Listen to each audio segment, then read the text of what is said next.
नमस्कार दोस्तों, आज हम लेकर के आए एक बहुत बेहतरीन और जानी मानी किताब जिसका नाम है business of the 21st century और इसे लिखा है मशहूर किताब रिच डैड पुअर डैड के लेखक रॉबर्ट कियोसाकी ने।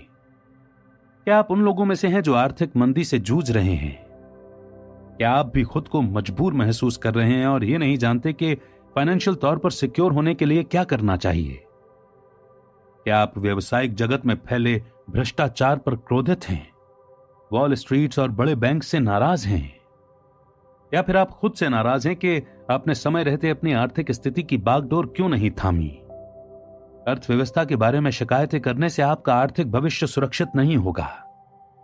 यदि आप दौलत चाहते हैं तो आपको उसे बनाने की जरूरत है। आपको अपनी आमदनी के स्रोत को नियंत्रित करके अपने भविष्य की बागडोर अपने हाथों में लेने की जरूरत है, वो भी आज ही। और आप ये कैसे कर सकते हैं? इसकी जानकारी मिलेगी आपको इस ऑडियो बुक में। इस किताब में आपको मिलेंगे फाइनेंशियल फ्रीडम पाने के नियम और तरीके। साथ ही आप जानेंगे कि कैसे आप जितना चाहे उतना पैसा बना सकते हैं और उसे बचाकर भी रख सकते हैं। इस किताब में इस बात को भी समझाया गया है कि पैसा कैसे काम करता है और आप उन सारी बिजनेस अपॉर्चुनिटीज के बारे में जान पाएंगे जो आपको अपनी इच्छा से जीवन जीने में मदद करेंगी। इससे आपको अपने भविष्य को नियंत्रित करने और उसे संवारने की प्रेरणा मिलेगी। तब आप जान जाएंगे कि सोसाइटी के बनाए हुए घिसे पिटे रास्तों पर चलने के बजाय अपनी सूझबूझ का इस्तेमाल कैसे करना चाहिए।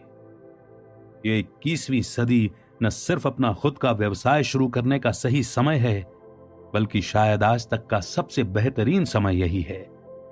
और कैसे इस समय का उपयोग करके आप अपने मजबूत भविष्य की नींव रख सकते हैं, ये भी जानेंगे आप इस ऑडियो बुक में। एक बार जब आप फाइनेंशियली सिक्योर होने के सारे सिद्धांत सीख जाएंगे तो उसके बाद आसानी से एक ऐसा मजबूत आधार बना पाएंगे जो आपको आपकी जिंदगी में वो सब कुछ देगा जो आप हमेशा से चाहते थे। तो बिना देरी किए सुने इस बेहतरीन ऑडियो बुक को और आज ही शुरू करें अपने सपनों का सफर।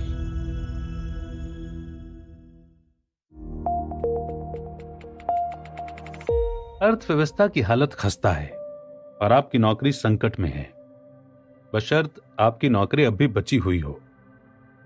जरा ठहरें, क्या आपको पता है मैं ये बात बरसों से कह रहा हूं? जब मैंने ये कहा था तो ज्यादातर लोगों ने अनसुना कर दिया था। उनके कान तो तभी खुले जब इतना बड़ा विश्वव्यापी आर्थिक संकट धमक कर उनके सामने खड़ा हो गया। बहरहाल ये पुस्तक इस बारे में नहीं है कि हर चीज ठेले पर सवार होकर रसातल में क्यों और कैसी चली गई। ये तो इस बारे में है कि ये बहुत बुरी खबर बहुत अच्छी खबर में कैसे बदल सकती है, बशर्ते कि आपको इसका तरीका मालूम हो। व्यवसाय के बारे में मैंने 2 लोगों से सीखा। मेरे पिता जो एक अति शिक्षित व उच्च पदस्थ सरकारी कर्मचारी थे, और मेरे सबसे अच्छे मित्र के पिता जिन्होंने 8वें ग्रेड में पढ़ाई छोड़ दी थी तथा जो बाद में अपने दम पर करोड़पति बने थे। मेरे असल पिता जीवन भर आर्थिक समस्याओं से जूझते रहे और बरसों की कड़ी मेहनत के बावजूद अंतिम वक्त में उनके पास कुछ भी नहीं था। दूसरी ओर मेरे सबसे अच्छे मित्र के पिता अंततः हवाई के सबसे दौलतमंद लोगों में से एक बने। मैं इन दोनों को अपना गरीब डैडी और अमीर डैडी मानता था। मैं अपने असल डैडी से बहुत प्रेम करता था और उनका सम्मान भी। मैंने कसम खाई थी कि ज्यादा से ज्यादा लोगों की मदद करूंगा ताकि जीवन में मेरे डैडी को जो अपमान और असफलता झेलनी पड़ी वो बाकी लोगों को न झेलनी पड़े। घर से बाहर कदम रखने पर मुझे सभी तरह के अनुभव हुए। नौसेना में भर्ती होकर मैंने वियतनाम में हेलीकॉप्टर चालक के रूप में सेवाएं दी। मैंने जेरोक्स कॉर्पोरेशन में भी काम किया। शुरुआत में तो मैं उनका सबसे बुरा सेल्स पर्सन था, लेकिन 4 साल बाद जेरोक्स छोड़ते वक्त मैं उनका सर्वश्रेष्ठ सेल्स पर्सन बन चुका था। जेरोक्स को अलविदा कहने के बाद मैंने करोड़ों डॉलर की कई अंतरराष्ट्रीय कंपनियां खड़ी की और अंततः 47 वर्ष की उम्र में रिटायर हो गया ताकि अपना सपना पूरा कर सकूं, यानी दूसरों को यह सिखा सकूं कि घुट घुट कर औसत जीवन से संतुष्ट होने या समझौता करने के बजाय दौलत कैसे बनाई जाए और अपने सपनों का जीवन कैसे जिया जाए। अपने अनुभवों के आधार पर 1997 में मैंने एक छोटी सी पुस्तक लिखी। इसने कम से कम कुछ पाठकों के दिलो दिमाग पर तो असर जरूर डाला होगा। Rich dad poor dad New York times के बेस्ट सेलर सूची के शिखर पर पहुंच गई और 4 वर्ष से भी अधिक समय तक वहीं बनी रही। इसे all time best selling business book के खिताब से भी नवाजा गया। इसके बाद मैं रिच डैड सीरीज की बहुत सी पुस्तकें लिख चुका हूं। हालांकि हर पुस्तक एक अलग पहलू पर केंद्रित है, लेकिन उन सभी का संदेश कमोवेश वही है जो उस पहली पुस्तक का था। और वही संदेश इस पुस्तक की भी बुनियाद है जिसे आप इस वक्त अपने हाथों में थामे हैं और सुन रहे हैं। अपनी आर्थिक स्थिति की बागडोर थामे या फिर जीवन भर दूसरों के आदेशों का पालन करने की आदत डाल लें। आप या तो धन के स्वामी होते हैं या फिर इसके दास। विकल्प चुनना आपके हाथ में है। मैं बहुत सौभाग्यशाली रहा हूं कि मुझे जीवन में ऐसे अनुभव और मार्गदर्शक मिले जिन्होंने मुझे सच्ची दौलत बनाने का तरीका सिखाया। फलस्वरूप मुझे जल्दी ही रिटायर होने में कामयाबी मिली और दोबारा कभी काम करने की कोई जरूरत नहीं रही। उस वक्त तक मैं अपने परिवार का भविष्य संवारने के लिए काम कर रहा था। उसके बाद मैं आपका भविष्य संवारने के लिए काम कर रहा हूं। पिछले 10 वर्षों से मैं सबसे प्रभावी और व्यवहारिक तरीके खोजने के प्रति समर्पित हूं जिनसे लोग ये सीख सकें कि सच्ची दौलत कैसे बनाई जा सकती है और 21वीं सदी में वे अपने जीवन का कायाकल्प कैसे कर सकते हैं। रिच डैड सीरीज की पुस्तकों के जरिए मेरे साझेदारों और मैंने कई प्रकार के उद्यमों तथा निवेश के बारे में लिखा है, लेकिन गहन शोध के इन वर्षों के दौरान मुझे एक खास बिजनेस मॉडल नजर आया। मुझे पूरा यकीन है कि इसमें बहुसंख्यक लोगों के सफल होने की सबसे ज्यादा संभावना है और इसकी मदद से वे अपने आर्थिक जीवन, भविष्य तथा भाग्य की बागडोर थाम सकते हैं। एक और बात, जब मैं सच्ची दौलत कहता हूं तो मेरा मतलब सिर्फ धन तक ही सीमित नहीं है। धन पूरी दौलत नहीं है, ये तो इसका एक हिस्सा मात्र है। सच्ची दौलत का संबंध जितना पैसे बनाने से है उतना ही उस व्यक्ति से भी है जो पैसे बना रहा है। इस पुस्तक में मैं ये बताने जा रहा हूं कि आपको अपना खुद का व्यवसाय खड़ा करने की जरूरत क्यों है और आपको कौन सा व्यवसाय शुरू करना चाहिए। लेकिन मुद्दा आपके वर्तमान व्यवसाय या नौकरी को बदलना ही नहीं है। मुद्दा दरअसल ये भी है कि आप खुद को बदल लें। मैं आपको बता सकता हूं कि अपना आदर्श व्यवसाय खड़ा करने के लिए आवश्यक चीजें कैसे खोजें, लेकिन अपने व्यवसाय का विकास करने के लिए आपको अपना भी विकास करना होगा। प्रकाश की किरण। 13 जुलाई 2009 के अंक में टाइम्स मैगजीन ने पेज 2 पर एक लेख छापा, रॉबर्ट कियोसाकी के लिए 10 सवाल। उनमें से एक सवाल यह था कि क्या इस उथल पुथल भरी अर्थव्यवस्था में नई कंपनियां बनाने के अवसर मौजूद हैं। सवाल पढ़कर मेरे मन में पहला विचार तो यह आया कि क्या आप मजाक कर रहे हैं। बाद में मैंने इसके जवाब में यह कहा, यह सर्वश्रेष्ठ समय है। जब समय खराब होता है तभी सच्चे उद्यमी उभर कर सामने आते हैं। उद्यमी दरअसल इस बात की परवाह नहीं करते कि बाजार की हालत अच्छी है या खराब। वे तो बेहतर प्रोडक्ट्स और बेहतर प्रक्रियाएं उत्पन्न करते रहते हैं। इसलिए जब भी कोई कहता है कि अब तो अवसर कम हो गए, तो इसका कारण सिर्फ इतना है कि वे पराजित हो चुके हैं। अर्थव्यवस्था के बारे में आपको तमाम बुरी खबरें मालूम हैं। अच्छी खबर का इंतजार करें। देखिए, सच तो यह है कि इस मामले में बुरी खबर ही अच्छी खबर है। मैं आपसे वही कहूंगा जो मैंने टाइम मैगजीन में कहा था, अपना खुद का व्यवसाय शुरू करने के लिए मंदी का दौर ही सर्वश्रेष्ठ होता है। जब अर्थव्यवस्था धीमी होती है तो उद्यमिता सर्द रात में लकड़ी के अलाव की तरह धधकने लगती है। सवाल, माइक्रोसॉफ्ट और डिज्नी साम्राज्यों में इसके अलावा क्या समानता है कि वे दोनों ही अरबों डॉलर के बहुत सफल व्यवसाय हैं तथा बच्चा बच्चा उनका नाम जानता है। उत्तर, वे दोनों ही मंदी के दौर में शुरू हुए थे। दरअसल डाउ जोन्स इंडस्ट्रियल एवरेज के आधे से ज्यादा कॉरपोरेशंस मंदी के दौर में ही शुरू हुए थे। ऐसा क्यों? जवाब सरल है। आर्थिक अनिश्चितता के दौर में लोग ज्यादा रचनात्मक हो जाते हैं। वे अपने आरामदेह दायरे को तोड़कर बाहर आ जाते हैं और गुजारा करने के लिए पहल शक्ति का इस्तेमाल करते हैं। ये अच्छे पुराने जमाने की अमेरिकी उद्यमिता है, अपने सर्वश्रेष्ठ रूप में। जब यात्रा मुश्किल हो जाती है तो दृढ़ इच्छा शक्ति वाले लोग आगे निकल जाते हैं। एक बात तो तय है कि मुश्किल आर्थिक दौर में नए अवसर के लिए बाजार परिपक्व होता है। 5 वर्ष पहले जब मकानों के दाम आसमान छू रहे थे और कर्ज आसानी से मिल रहा था, तब कोई भूखा नहीं था। लोगों के पेट भरे हुए थे, वे सुरक्षित महसूस कर रहे थे और बहुत कम लोग आमदनी के वैकल्पिक साधनों की तलाश कर रहे थे। कर्मचारी अपनी कंपनियों के आर्थिक स्थायित्व के बारे में चिंतित नहीं थे और उन्हें यह चिंता भी नहीं सता रही थी कि आगे चलकर उन्हें कहीं नौकरी से न निकाल दिया जाए। लेकिन अब हर जगह छटनी का बोलबाला है, इसीलिए हर व्यक्ति को चिंता सता रही है कि भविष्य में न जाने क्या होगा। इसीलिए अब लाखों करोड़ों लोग पूरे होशो हवास में आकर अपनी आर्थिक स्थिति का दोबारा आकलन कर रहे हैं। उन्हें अब यह एहसास हो गया है कि यदि वे ऐसा सुरक्षित भविष्य चाहते हैं जिस पर वे भरोसा कर सकें, तो उन्हें दूसरी वैकल्पिक योजना का सहारा लेना होगा। वास्तविकता यह है कि आज लोगों के मन में अतिरिक्त धन कमाने की पहले से कहीं अधिक भूख है। इस वजह से उनका दिमाग नए रास्तों के प्रति ज्यादा खुल चुका है और वे सुनने के लिए ज्यादा तैयार हो चुके हैं। वास्तव में यह हालिया आर्थिक गिरावट के पहले भी सच था। 1980 के दशक से, खासतौर पर सर्दी बदलने के मोड़ से, लोगों के मन में अपने भविष्य को नियंत्रित करने की इच्छा बलवती हो रही है। यूएस चैंबर ऑफ कॉमर्स ने 2007 की रिपोर्ट 21वीं सदी के अमेरिका में कामकाज, उद्यमिता और अवसर में कहा था। करोड़ों अमेरिकी अपने छोटे व्यवसाय चलाकर उद्यमिता को अपना रहे हैं।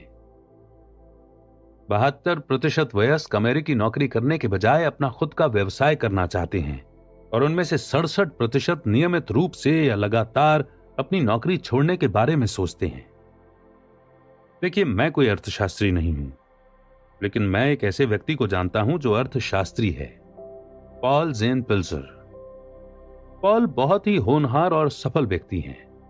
वे सिटी बैंक के सबसे युवा वाइस प्रेसिडेंट थे, लेकिन अपना स्वयं का व्यवसाय शुरू करने और करोड़ों डॉलर कमाने की खातिर उन्होंने बैंकिंग जगत को छोड़ दिया।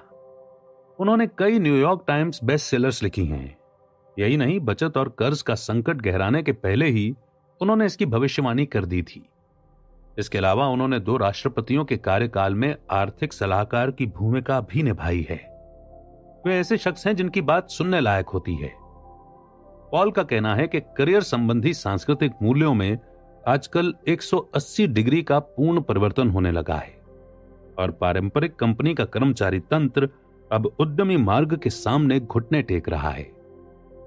पॉल कहते हैं कि 20वीं सदी के उत्तरार्ध में पारंपरिक बुद्धिमत्ता यह थी कि स्कूल जाओ, अच्छी शिक्षा हासिल करो और किसी बड़ी कंपनी में नौकरी करो। अपना व्यवसाय शुरू करने के विचार को प्रायः खतरनाक माना जाता था, शायद प्रशंसनीय लेकिन जोखिम भरा, और शायद थोड़ा पागलपन भरा भी। आज स्थिति पूरी तरह बदल चुकी है। पॉल सही कहते हैं। मैंने जिस US chamber of commerce report का जिक्र किया है, वो एक गैलप पोल के निष्कर्ष की ओर भी संकेत करती है, जिसमें बताया गया है कि 61% अमेरिकी अपने बॉस खुद बनना चाहते हैं। फ्रेस्नो रिसर्च फर्म डिसाइफर के एक अन्य सर्वेक्षण में यह पाया गया कि 72% वयस्क अमेरिकी नौकरी करने के बजाय अपना खुद का व्यवसाय शुरू करना चाहते हैं और उनमें से 67% नियमित रूप से या लगातार अपनी नौकरी छोड़ने के बारे में सोचते हैं। देखिए, ये केवल आजीविका कमाने के बारे में नहीं है, ये तो हमारे जीवन की गुणवत्ता के बारे में भी है कि हम कैसे जी रहे हैं। लोग अब जाग चुके हैं। अब वे अपने जीवन पर अधिक नियंत्रण चाहते हैं। वे अपने परिवार से ज्यादा जुड़ना चाहते हैं, अपने समय के मालिक खुद बनना चाहते हैं, ऑफिस के बजाय घर पर रहकर कामकाज करना चाहते हैं, अपनी तकदीर की इबारत खुद लिखना चाहते हैं। डिसाइफर के अध्ययन में 84% लोगों ने कहा था कि यदि वे खुद अपने व्यवसाय के मालिक बन जाएं तो ज्यादा जोश से काम करेंगे।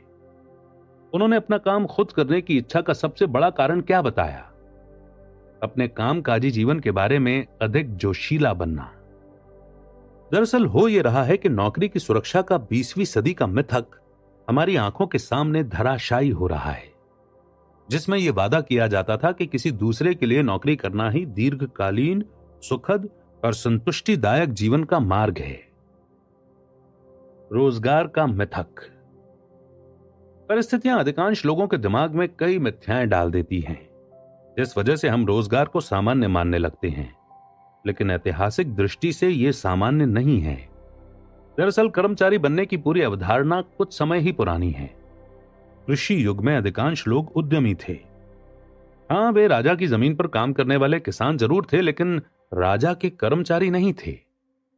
राजा उन्हें तनख्वाह नहीं देता था। वास्तव में होता इसका उल्टा था। किसान राजा की जमीन का उपयोग करने के बदले उसे कर देते थे। ये किसान दरअसल छोटे व्यवसाय के उद्यमी रूप में अपनी आजीविका कमाते थे। वे कसाई का काम करते थे, बेकरी चलाते थे और मोमबत्तियां बनाते थे। उनका व्यवसाय पुश्तैनी था और उनकी संतानें भी बाद में वही काम करने लगती थी। पेशे से परिवार की पहचान कुल नामों या सरनेमों के जरिए आज तक चली आ रही है। स्मिथ गांव के लोहार का सरनेम था। बेकर बेकरी मालिकों का सरनेम था। फार्मर केवल खेती पर निर्भर परिवारों का सरनेम था। टेलर दर्जियों का सरनेम था और कूपर पीपे बनाने वालों का सरनेम था। औद्योगिक युग में काम करने वाले एक नए समूह कर्मचारियों की मांग बढ़ने लगी। फलस्वरूप सरकार ने जनता को शिक्षित करने का काम संभाल लिया और प्रशिया के तंत्र को अपनाया। आगे चलकर संसार के अधिकांश पाश्चात्य शिक्षा तंत्र प्रशिया के इसी तंत्र के आधार पर बने। क्या आपने कभी सोचा है कि 65 वर्ष की उम्र में रिटायरमेंट का विचार कहां से आया? मैं आपको बताता हूं ये कहां से आया। प्रशिया के राष्ट्रपति ओट्टो वॉन बिस्मार्क ने 1889 में यह विचार दिया। वास्तव में बिस्मार्क की योजना 65 नहीं बल्कि 70 वर्ष की उम्र में शुरू होती थी, लेकिन उससे ज्यादा फर्क नहीं पड़ता। 65 वर्ष की उम्र के बाद बूढ़े लोगों को पेंशन की गारंटी देने में बिस्मार्क की सरकार को ज्यादा आर्थिक जोखिम नहीं था। उस वक्त प्रशिया के नागरिक की औसत आयु लगभग 45 वर्ष ही थी। आज बहुत से लोग 80-90 वर्ष की उम्र के बाद भी इतनी अच्छी तरह जी रहे हैं कि इस वादे से संघीय सरकार अगली पीढ़ी में ही दिवालिया हो सकती है। जब आप प्रशिया की शिक्षा नीति के बुनियादी दर्शन पर शोध करते हैं तो आप पाएंगे कि इसका उद्देश्य एक ऐसे सैनिक तथा कर्मचारी तैयार करना था जो हर आदेश का पालन करें और उनसे जो भी काम करने को कहा जाए वो बिना सोचे समझे चुपचाप कर दें। प्रशिया के तंत्र का लक्ष्य था बड़ी संख्या में कर्मचारियों का उत्पादन। 60 और 70 के दशक में अमेरिका, आईबीएम जैसी कंपनियों ने आजीवन रोजगार को नौकरी की सुरक्षा का स्वर्णिम पैमाना बना दिया। लेकिन 1985 के बाद स्वयं आईबीएम भी इस पैमाने पर खरी नहीं उतर पाई। उसके बाद से ठोस और विश्वसनीय कंपनियों में आजीवन करियर बनाने की अवधारणा पूर्णतः धराशायी होती चली गई। जीएम की जैसी स्थिति है वैसी ही राष्ट्र की स्थिति है। इसके आधी सदी बाद हम देखते हैं कि जीएम की स्थिति ज्यादा अच्छी नहीं है। क्या इसका मतलब यह है कि अमेरिका का पतन भी तय है? नहीं, लेकिन एक चीज का पतन तय है, कंपनी की सुरक्षा के मिथक और 40 साल की पेंशन योजना का पतन। उद्यमिता का बुखार। मैं ये नहीं कह रहा हूं कि नौकरी करना बुरी चीज है। मैं सिर्फ ये कह रहा हूं कि यह आमदनी कमाने का केवल एक तरीका है और यह एक ऐसा तरीका है जो बहुत ज्यादा सीमित है। इस वक्त हो यह रहा है कि लोग अब जागने लगे हैं और ये बात समझने लगे हैं। इन लोगों को, जिनमें आप भी शामिल हैं, ये एहसास होने लगा है कि वे जीवन में वाकई जो चाहते हैं उसे पाने का एकमात्र तरीका उद्यमी बनने के मार्ग पर कदम रखना है। और वैसे मैं ही वो एकमात्र व्यक्ति नहीं हूं जिसे यह दिख रहा है। आपने बैंकर टू द पुअर के लेखक मोहम्मद यूनुस का नाम सुना हो या नहीं, लेकिन ओस्लो की नोबल कमेटी ने उनका यह नाम अच्छी तरह से सुना है। सन 2006 में उन्हें तीसरी दुनिया के देशों के उद्यमियों को छोटे छोटे कर्ज देने की अवधारणा के लिए नोबल शांति पुरस्कार से सम्मानित किया गया था। यूनुस कहते हैं कि सभी लोग उद्यमी होते हैं, दिक्कत यह है कि कई लोगों को यह जानने का अवसर ही नहीं मिल पाता। उन्होंने ये बात 2007-2008 में अर्थव्यवस्था के धराशायी होने के पहले कही थी। तमाम बुरी आर्थिक खबरों के दौर में आज ज्यादा से ज्यादा लोग उस अवसर को सक्रियता से खोज रहे हैं जिसके बारे में यूनुस ने कहा था। उद्यमिता का बुखार तेजी से चढ़ता जा रहा है क्योंकि जब भी अर्थव्यवस्था मंदी पड़ती है उद्यमिता की सक्रियता बढ़ जाती है। दरअसल बुरे दौर में ही उद्यमी फलते फूलते हैं। कारण यह है कि अनिश्चितता के समय में ही हम आमदनी कमाने के दूसरे तरीकों की तलाश करते हैं। जब हमें पता चल जाता है कि हम अपनी कंपनी के भरोसे नहीं रह सकते, तो हम अपनी परवाह खुद करने लगते हैं। तभी हम ये सोचते हैं कि शायद ये अपने आरामदेह दायरे को तोड़ने और पैसे को कमाने के लिए रचनात्मक होने का समय है। यूएस फेडरल रिजर्व के एक सर्वे से पता चलता है कि उद्यमियों की औसत घरेलू नेटवर्थ पारंपरिक कर्मचारियों के मुकाबले 5 गुना ज्यादा होती है। इसका अर्थ है कि इस बात की 5 गुना ज्यादा संभावना होती है कि इस मंदी से उद्यमियों को कोई नुकसान नहीं होगा, बल्कि इसके बाद वे पहले से भी ज्यादा सशक्त होंगे, क्योंकि उन्होंने अपनी खुद की शक्तिशाली अर्थव्यवस्था का निर्माण कर लिया है। एक हालिया सर्वे का निष्कर्ष था कि अधिकांश अमेरिकियों को यह यकीन है कि उद्यमिता ही वर्तमान आर्थिक संकट सुलझाने की कुंजी है। सर्वे के एग्जीक्यूटिव डायरेक्टर के अनुसार इतिहास ने बार बार दिखाया है कि नई कंपनियों और उद्यमियों की बदौलत ही कमजोर अर्थव्यवस्था सशक्त होती है। कोई मजाक नहीं है जो अधिकांश अमेरिकी इस बात पर यकीन करते हैं। आशा है कि वे अपने सोफे पर पसरना छोड़ देंगे और इस बारे में सचमुच कुछ करेंगे। यह संभव है। हालांकि मैं इस बात की शर्त नहीं लगा पा रहा हूं, लेकिन हाल फिलहाल जिस कमजोर अर्थव्यवस्था को उद्यमिता के जरिए सशक्त होते देखने में मेरी सबसे ज्यादा रुचि है, वो आपकी अर्थव्यवस्था है। अधिकांश लोगों के लिए यह मुश्किल आर्थिक दौर हो सकता है, लेकिन कुछ उद्यमियों के लिए जिनका दिमाग इतना खुल चुका है कि वे उस बात को समझ सकते हैं जिसे मैं अगले कुछ अध्यायों में समझाने जा रहा हूं, यह आर्थिक संभावना से भरपूर दौर भी है। न सिर्फ यह खुद का व्यवसाय शुरू करने के लिए सही समय है, बल्कि वास्तव में इससे बेहतर समय कभी रहा ही नहीं है। जैसा मैंने कहा था कि जब यात्रा मुश्किल हो जाती है तो दृढ़ इच्छा शक्ति वाले लोग आगे निकल जाते हैं। अगर यह सच है और यह 100% सच है, तो केवल 2 ही प्रश्न रह जाते हैं। पहला, क्या आप में दृढ़ इच्छा शक्ति है? यदि आपका उत्तर हां है, तो दूसरा प्रश्न है कि आप किस राह पर चलें।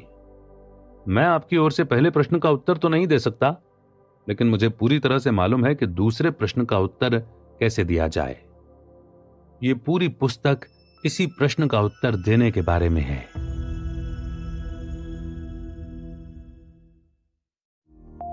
आप कहां रहते हैं? तो आप बरसों से कड़ी मेहनत कर रहे हैं और तरक्की की सीढ़ी पर चढ़ रहे हैं। हो सकता है कि आप अब भी सीढ़ी के निचले सिरे के करीब हों या फिर संभवतः शिखर के नजदीक पहुंचने में कामयाब हो गए हों। वैसे महत्वपूर्ण यह नहीं है कि आप सीढ़ी पर कहां हैं। महत्वपूर्ण प्रश्न तो वो है जिसे आप सीढ़ी पर चढ़ने के काम में इतनी सारी मेहनत और समय लगाने के पहले पूछना भूल गए। आपकी सीढ़ी रखी कहां है? जैसा स्टीफन आर कवी ने बताया है कि यदि सीढ़ी गलत दीवार से टिकी हो तो इससे कोई फर्क नहीं पड़ता कि आप उस पर कितनी तेजी से चढ़ते हैं या कितनी ऊंचाई पर पहुंचने में कामयाब होते हैं। इस अध्याय का उद्देश्य केवल यह है कि आप बस 1 मिनट के लिए सीढ़ी पर चढ़ना छोड़ दें, जिस पायदान पर हों वहीं रुक जाएं और गौर से देखें कि आपकी सीढ़ी कहां रखी है। और जहां यह है, यदि आप उस जगह से खुश नहीं हैं, तो यह पता लगाएं कि आप उसे हटाकर किस दीवार से टिकाना चाहते हैं। आप जो पैसा बनाते हैं वो कैसे बनाते हैं? अधिकांश लोग ये मानते हैं कि उनकी आर्थिक स्थिति इस बात से पता चलती है कि वे कितना ज्यादा कमाते हैं या उनके पास कितनी ज्यादा संपत्ति है, या इन दोनों का कोई तालमेल। बेशक आर्थिक स्थिति के समीकरण में ये दोनों बातें कुछ हद तक शामिल हैं।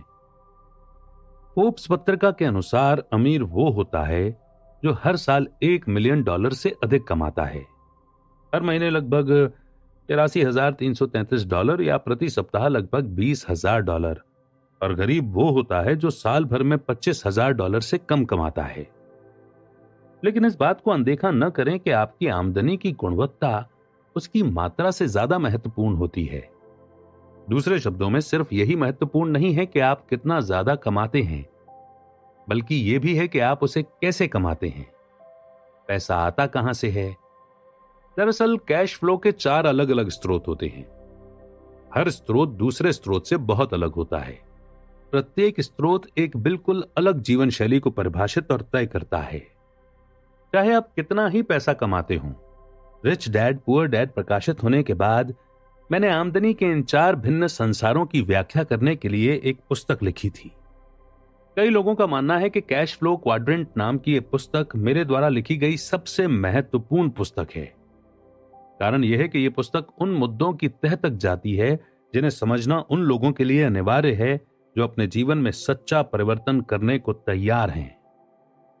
कैश फ्लो क्वाड्रेंट का अर्थ है नकद आमदनी उत्पन्न करने वाले विभिन्न स्रोत। मिसाल के तौर पर एक कर्मचारी नौकरी में किसी दूसरे व्यक्ति या कंपनी के लिए काम करके पैसा कमाता है। सेल्फ एम्प्लॉयड लोग अपने लिए काम करके पैसे कमाते हैं, चाहे वे अकेले काम करें या अपने छोटे से व्यवसाय के माध्यम से। व्यवसाय का मालिक आमदनी प्रदान करने वाली किसी बड़ी कंपनी का स्वामी होता है, जिसकी आम परिभाषा यह है कि उसमें 500 या इससे अधिक कर्मचारी काम करते हों। निवेशक अपने विभिन्न निवेशों से धन कमाते हैं, दूसरे शब्दों में पैसा और अधिक पैसा उत्पन्न करता है। ई से एम्प्लॉय यानी कि कर्मचारी, एस से सेल्फ एम्प्लॉयड यानी कि छोटा व्यापारी, बी से बिजनेसमैन यानी कि व्यवसाय का स्वामी और आई से इन्वेस्टर यानी कि निवेशक। आप किस क्वाड्रेंट में रहते हैं?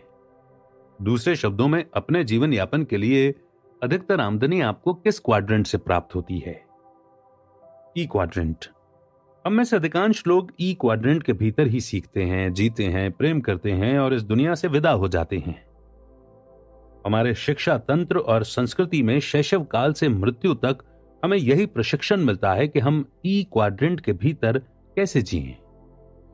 मेरा संसार का कार्यकारी दर्शन वही है जो मुझे मेरे गरीब डैडी यानी कि मेरे वास्तविक पिता ने मुझे सिखाया था और जो बड़े होते समय शायद आपने भी सीखा होगा।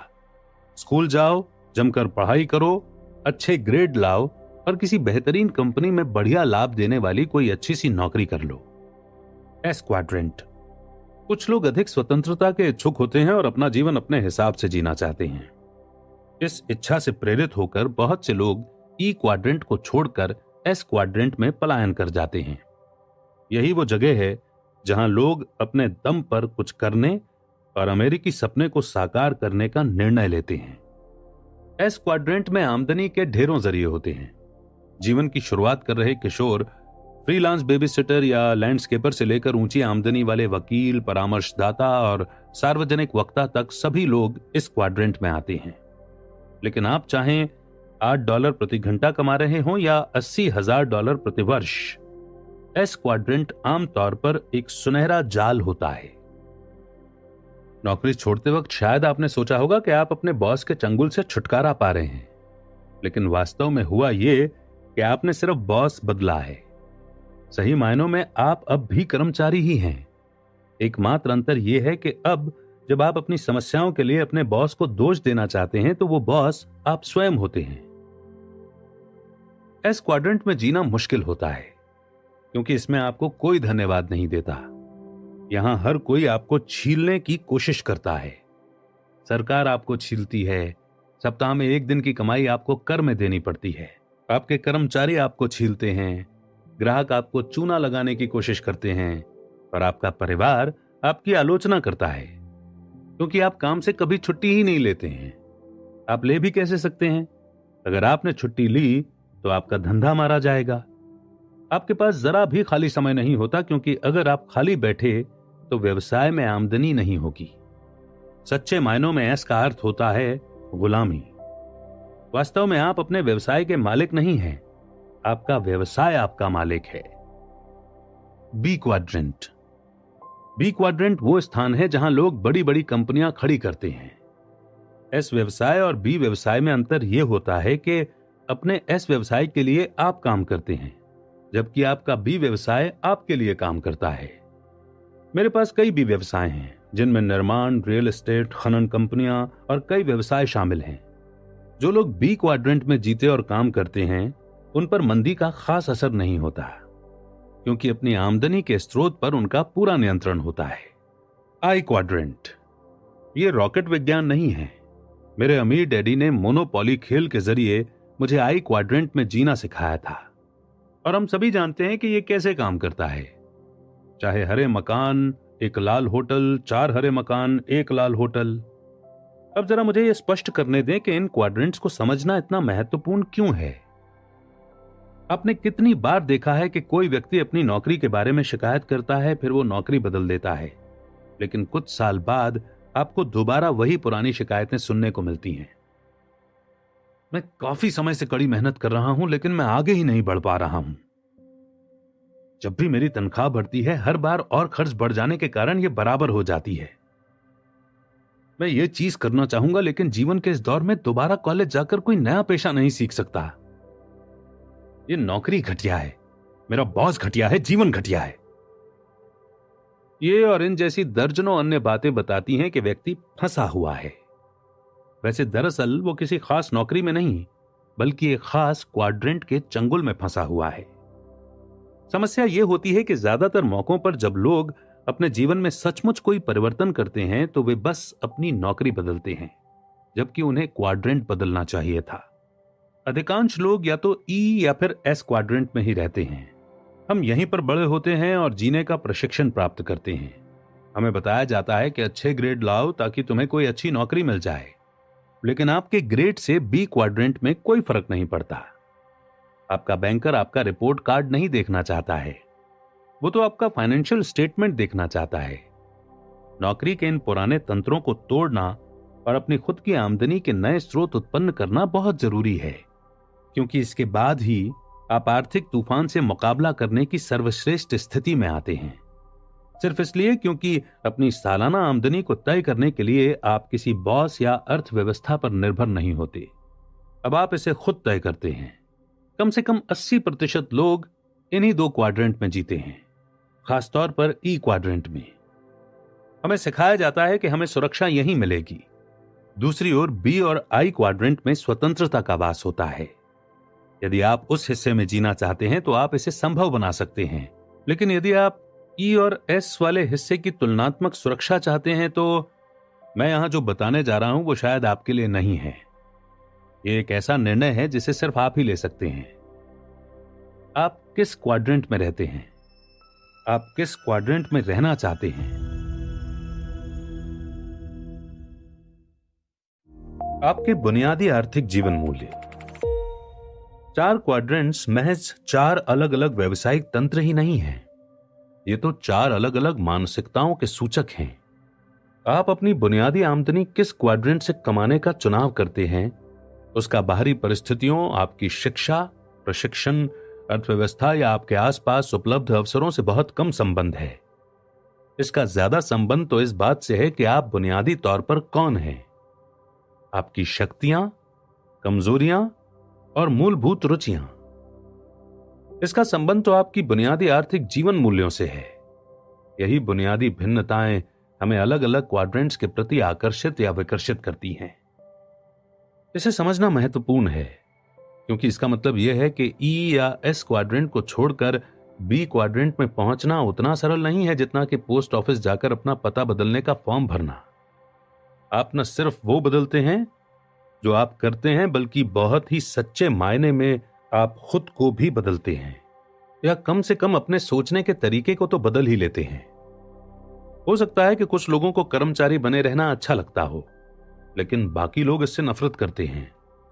कुछ लोग कंपनियों के मालिक तो बनना चाहते हैं, लेकिन उन्हें चलाना नहीं चाहते।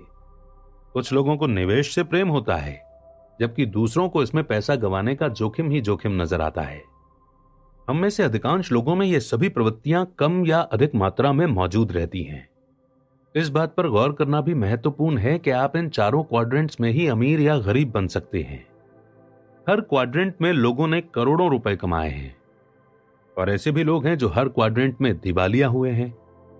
ये बात गांठ बांध लें कि किसी क्वाड्रेंट में रहने भर से ही आपकी आर्थिक सफलता सुनिश्चित नहीं हो जाती। लोगों की बातचीत सुनकर ही आप समझ सकते हैं कि वे किस क्वाड्रेंट में रहते हैं। जब मैं 9 साल का था तो मैं अपने अमीर डैडी के साथ बैठने लगा था, जब वे कर्मचारियों की नियुक्ति करते समय उनका इंटरव्यू लेते थे। इन इंटरव्यूज से मैंने यह सीखा कि शब्दों के माध्यम से लोगों के बुनियादी जीवन मूल्यों को कैसे समझा जाए। मेरे अमीर डैडी कहते थे कि वे जीवन मूल्य उनकी आत्माओं से निकलते थे। यहां हर क्वाड्रेंट से निकलने वाले कुछ प्रमुख वाक्य बताए जा रहे हैं, जिनमें से प्रत्येक के बुनियादी जीवन मूल्य का एक रेखा चित्र भी है। ई क्वाड्रेंट के जीवन मूल्य। मैं एक सुरक्षित नौकरी की तलाश कर रहा हूं जिसमें अच्छी तनख्वाह मिले और उसके अलावा उत्कृष्ट लाभ भी मिलते रहें। ई क्वाड्रेंट में रहने वाले व्यक्ति का बुनियादी जीवन मूल्य होता है सुरक्षा। हो सकता है कि आप किसी कंपनी के वाइस प्रेसिडेंट हों और आपको मोटी तनख्वाह मिलती हो, लेकिन इसके बावजूद आपके बुनियादी जीवन मूल्य कंपनी के गेटकीपर जैसे हों, जिसे आपसे 10 गुना कम तनख्वाह मिलती है। ई क्वाड्रेंट वाला व्यक्ति, चाहे वो गेटकीपर हो या प्रेसिडेंट, अक्सर ऐसे शब्द सोचता या कहता है, मैं फायदों वाली किसी सुरक्षित नौकरी की तलाश कर रहा हूं, या ओवर टाइम के लिए हमें कितना मिलेगा, या हमें कितनी सवैतनिक छुट्टियां मिलेंगी। जब मैं ई क्वाड्रेंट वाले किसी व्यक्ति से बातें करते वक्त कहता हूं कि मुझे व्यवसाय शुरू करना बहुत अच्छा लगता है, तो वो अक्सर ऐसी टिप्पणियां करता है, वो तो ठीक है, लेकिन क्या इसमें जोखिम नहीं है? हम सभी जीवन को अपने बुनियादी जीवन मूल्यों के चश्मे से देखते हैं। मुझे जो चीज रोमांचक लगती है, हो सकता है कि वो किसी दूसरे को डरावनी लगे। इसीलिए ई और एस क्वाड्रेंट के लोगों के साथ रहते वक्त मैं आमतौर पर मौसम, खेल या टेलीविजन कार्यक्रमों के बारे में ही बातचीत करता हूं। एस क्वाड्रेंट के जीवन मूल्य। अगर आप कोई काम सही चाहते हैं तो उसे खुद करें। एस क्वाड्रेंट के लोगों का बुनियादी जीवन मूल्य होता है स्वतंत्रता। वे अपना मनपसंद काम करने की स्वतंत्रता चाहते हैं। जब कोई व्यक्ति कहता है कि मैं नौकरी छोड़कर अपना खुद का काम धंधा शुरू करने जा रहा हूं, तो समझ लीजिए कि वो ई क्वाड्रेंट से एस क्वाड्रेंट की ओर कदम बढ़ा रहा है। एस क्वाड्रेंट में छोटे व्यापारी, किराना दुकानों के मालिक, विशेषज्ञ और परामर्शदाता आते हैं। मिसाल के तौर पर, मेरा एक मित्र अमीरों के घरों में बड़े स्क्रीन वाले टेलीविजन, फोन सिस्टम और सिक्योरिटी सिस्टम लगाता है। अपनी मदद के लिए उसने 3 कर्मचारी रख लिए हैं और वो सिर्फ इन 3 लोगों का बॉस बनकर ही खुश है। वो पक्का और मेहनती एस है। रियल एस्टेट एजेंट्स, बीमा ब्रोकर्स आदि कमीशन पर काम करने वाले सेल्स पीपल्स भी एस क्वाड्रेंट में ही आते हैं। एस क्वाड्रेंट में पेशेवर लोग भी भरे पड़े हैं, जैसे डॉक्टर, वकील और अकाउंटेंट्स, जो किसी बड़ी चिकित्सकीय, कानूनी या अकाउंटिंग कंपनी में काम न करते हों। एस क्वाड्रेंट में रहने वाले लोग अक्सर अपने दिमाग या हाथों के काम पर बहुत गर्व करते हैं। यदि उनका कोई सूत्र वाक्य होता है तो वो ऐसा होता है, कोई भी इसे मुझसे बेहतर तरीके से नहीं करता है, या फिर ये होता है, मेरा तरीका ही सबसे सही है। बहरहाल, स्वतंत्रता के मुखौटे के पीछे आपको प्रायः यह दिखेगा कि व्यवसाय के प्रति उस व्यक्ति की नीति में विश्वास का अभाव है। उसकी यही नीति जीवन के प्रति भी होती है, क्योंकि हम जिस प्रकार अपने व्यवसाय को देखते हैं, उसी से पता चलता है कि हम हर चीज को किस प्रकार देखते हैं। एस क्वाड्रेंट के व्यक्ति को प्रायः कमीशन मिलता है या फिर किसी काम में लगे समय के आधार पर भुगतान मिलता है। मिसाल के तौर पर, इस क्वाड्रेंट का व्यक्ति इस प्रकार के शब्द कह सकता है, मेरा कमीशन कुल खरीदी के भाव का 6% है, या मेरी फीस $100 प्रति घंटा है, या लागत के अलावा मैं 10% फीस लेता हूं। जब भी मैं ई या एस क्वाड्रेंट के किसी व्यक्ति से मिलता हूं जिसे बी क्वाड्रेंट में रूपांतरण करने में मुश्किल आ रही होती है, तो मुझे आमतौर पर ऐसा व्यक्ति दिखता है जिसकी तकनीकी या प्रबंधन योग्यताएं तो बेहतरीन हैं, लेकिन उसमें नेतृत्व की योग्यता का बहुत अभाव है। मेरे अमीर डैडी कहा करते थे, यदि आप किसी टीम के लीडर हैं और साथ ही टीम के सबसे स्मार्ट व्यक्ति भी हैं, तो आपकी टीम संकट में है। एस क्वाड्रेंट वाले लोग प्रायः टीमों के साथ ज्यादा अच्छा काम नहीं कर पाते। उनमें थोड़े अहम की समस्या भी हो सकती है। एस से बी क्वाड्रेंट में छलांग लगाने के लिए आपको तकनीकी नहीं बल्कि नेतृत्व योग्यताओं में ऊंची छलांग लगाने की जरूरत होती है। जैसा मैं पहले भी कई बार कह चुका हूं कि असली दुनिया में ए ग्रेड वाले विद्यार्थी प्रायः सी ग्रेड वाले विद्यार्थियों के लिए काम करते हैं और बी ग्रेड वाले विद्यार्थी सरकार के लिए काम करते हैं।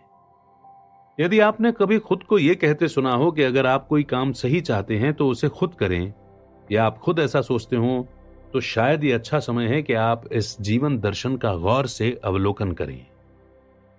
बी क्वाड्रेंट के जीवन मूल्य। अपनी टीम में शामिल करने के लिए मैं सर्वश्रेष्ठ लोगों की तलाश कर रहा हूं। बी क्वाड्रेंट के लोगों का बुनियादी जीवन मूल्य होता है दौलत बनाना। जो लोग शून्य से शुरुआत करके बेहतरीन बी क्वाड्रेंट व्यवसाय बनाते हैं, वे अक्सर प्रबल उद्देश्य वाले होते हैं। वे बेहतरीन टीम तथा उत्कृष्ट टीम वर्क को महत्व देते हैं। वह अधिकाधिक लोगों की सेवा करना चाहते हैं या उनके साथ काम करना चाहते हैं। एस क्वाड्रेंट वाला व्यक्ति अपने क्षेत्र में सर्वश्रेष्ठ बनना चाहता है, जबकि बी क्वाड्रेंट वाला व्यक्ति ऐसे लोगों को अपनी टीम में रखना चाहता है जो उनके क्षेत्रों में सर्वश्रेष्ठ हों। हेनरी फोर्ड खुद को अपने से ज्यादा स्मार्ट लोगों से घेरे रखते थे। प्रायः एस क्वाड्रेंट वाला व्यवसायी कमरे में मौजूद सबसे स्मार्ट या योग्य व्यक्ति होता है, लेकिन यह बी क्वाड्रेंट वाले व्यवसायी के मामले में सच नहीं होता। जब आप बी क्वाड्रेंट के किसी व्यवसाय के मालिक होते हैं तो आपको अक्सर अपने से ज्यादा चतुर, अनुभवी और सक्षम लोगों से व्यवहार करना पड़ता है। मेरे अमीर डैडी के पास कोई औपचारिक शिक्षा नहीं थी, लेकिन मैं उन्हें बैंकर्स, वकीलों, अकाउंटेंट्स, निवेश सलाहकारों और विशेषज्ञों के साथ सफलतापूर्वक बातचीत करते देखता था, जिनमें से कई के पास बहुत ऊंची ऊंची डिग्रियां होती थी। अपने विभिन्न व्यवसायों के लिए पूंजी जुटाते वक्त उन्हें अक्सर ऐसे लोगों से संपर्क करना पड़ता था जो उनसे कहीं ज्यादा अमीर होते थे। यदि वे इस सूत्र वाक्य के अनुसार जीते, अगर आप कोई काम सही चाहते हैं तो उसे खुद से करें, तो वे अंततः पूरी तरह असफल हो जाते। जब आमदनी की बात आती है तो सच्चा बी क्वाड्रेंट वाला व्यक्ति बीसा साबित होता है। वो अपना व्यवसाय छोड़कर कहीं चला भी जाए तो भी उसे आमदनी होती रहेगी। दूसरी ओर यदि एस क्वाड्रेंट का कोई व्यक्ति काम करना छोड़ दे तो अधिकांश मामलों में उसकी आमदनी भी रुक जाएगी। इसीलिए इसी वक्त आपको खुद से यह सवाल पूछना चाहिए कि अगर मैं आज काम करना छोड़ दूं तो इसके बाद भी मुझे कितनी आमदनी होती रहेगी। यदि आपकी आमदनी 6 महीने या उससे कम वक्त में खत्म हो जाती है तो इस बात की संभावना है कि आप ई या एस क्वाड्रेंट में रह रहे हैं। बी या आई क्वाड्रेंट वाला व्यक्ति बरसों तक काम न करे तो भी उसे पैसा मिलता रहेगा। आई क्वाड्रेंट के जीवन मूल्य। निवेश पर मुझे कितना लाभ हो रहा है? आई क्वाड्रेंट के लोग जिस चीज को सबसे ज्यादा महत्व देते हैं वो है आर्थिक स्वतंत्रता। निवेशक को यह विचार पसंद होता है कि उसके बजाय उसका पैसा मेहनत करे। निवेशक कई चीजों में निवेश करते हैं। वे सोने के सिक्कों, जमीन जायदाद, कंपनियों या स्टॉक्स, बॉन्ड्स या म्यूचुअल फंड जैसी कागजी संपत्तियों में निवेश कर सकते हैं। यदि आपकी आमदनी व्यक्तिगत निवेश ज्ञान के बजाय कंपनी या सरकार की पेंशन योजना से होती है तो ये ई क्वाड्रेंट की आमदनी है। दूसरे शब्दों में आपकी बरसों की सेवा के बदले आपका बॉस या कंपनी आपको अब भी भुगतान कर रही है। आई क्वाड्रेंट का निवेशक इस प्रकार की बातें कह सकता है, मुझे अपनी संपत्तियों पर 20% का लाभ हो रहा है, या कंपनी के आर्थिक ब्यौरे दें, या फिर जायदाद पर कितना मेंटेनेंस बाकी है। अलग अलग क्वाड्रेंट, अलग अलग निवेशक।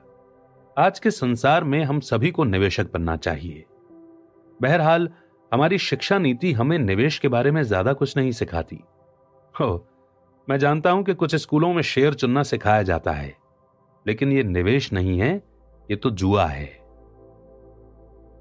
बरसों पहले अमीर डैडी ने मुझे बताया था कि ज्यादातर कर्मचारी म्यूचुअल फंड्स या बचत में निवेश करते हैं। उन्होंने यह भी कहा था कि यदि आप ई या एस या बी में से किसी एक क्वाड्रेंट में सफल हैं तो इसका मतलब यह नहीं है कि आप आई क्वाड्रेंट में भी सफल होंगे। डॉक्टर प्रायः सबसे बुरे निवेशक होते हैं।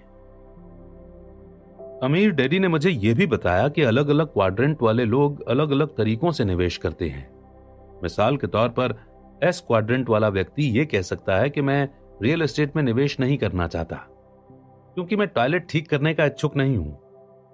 निवेश की यही चुनौती सामने आने पर बी क्वाड्रेंट वाला व्यक्ति कह सकता है कि रात को टॉयलेट की मरम्मत कराने के लिए मैं किसी अच्छी प्रॉपर्टी मैनेजमेंट कंपनी की सेवाएं ले सकता हूं। दूसरे शब्दों में एस क्वाड्रेंट वाला निवेशक यह सोचेगा कि उसे जायदाद की देखरेख खुद करनी है, जबकि बी क्वाड्रेंट का निवेशक सही देखभाल करवाने के लिए किसी दूसरी कंपनी की सेवाएं लेगा।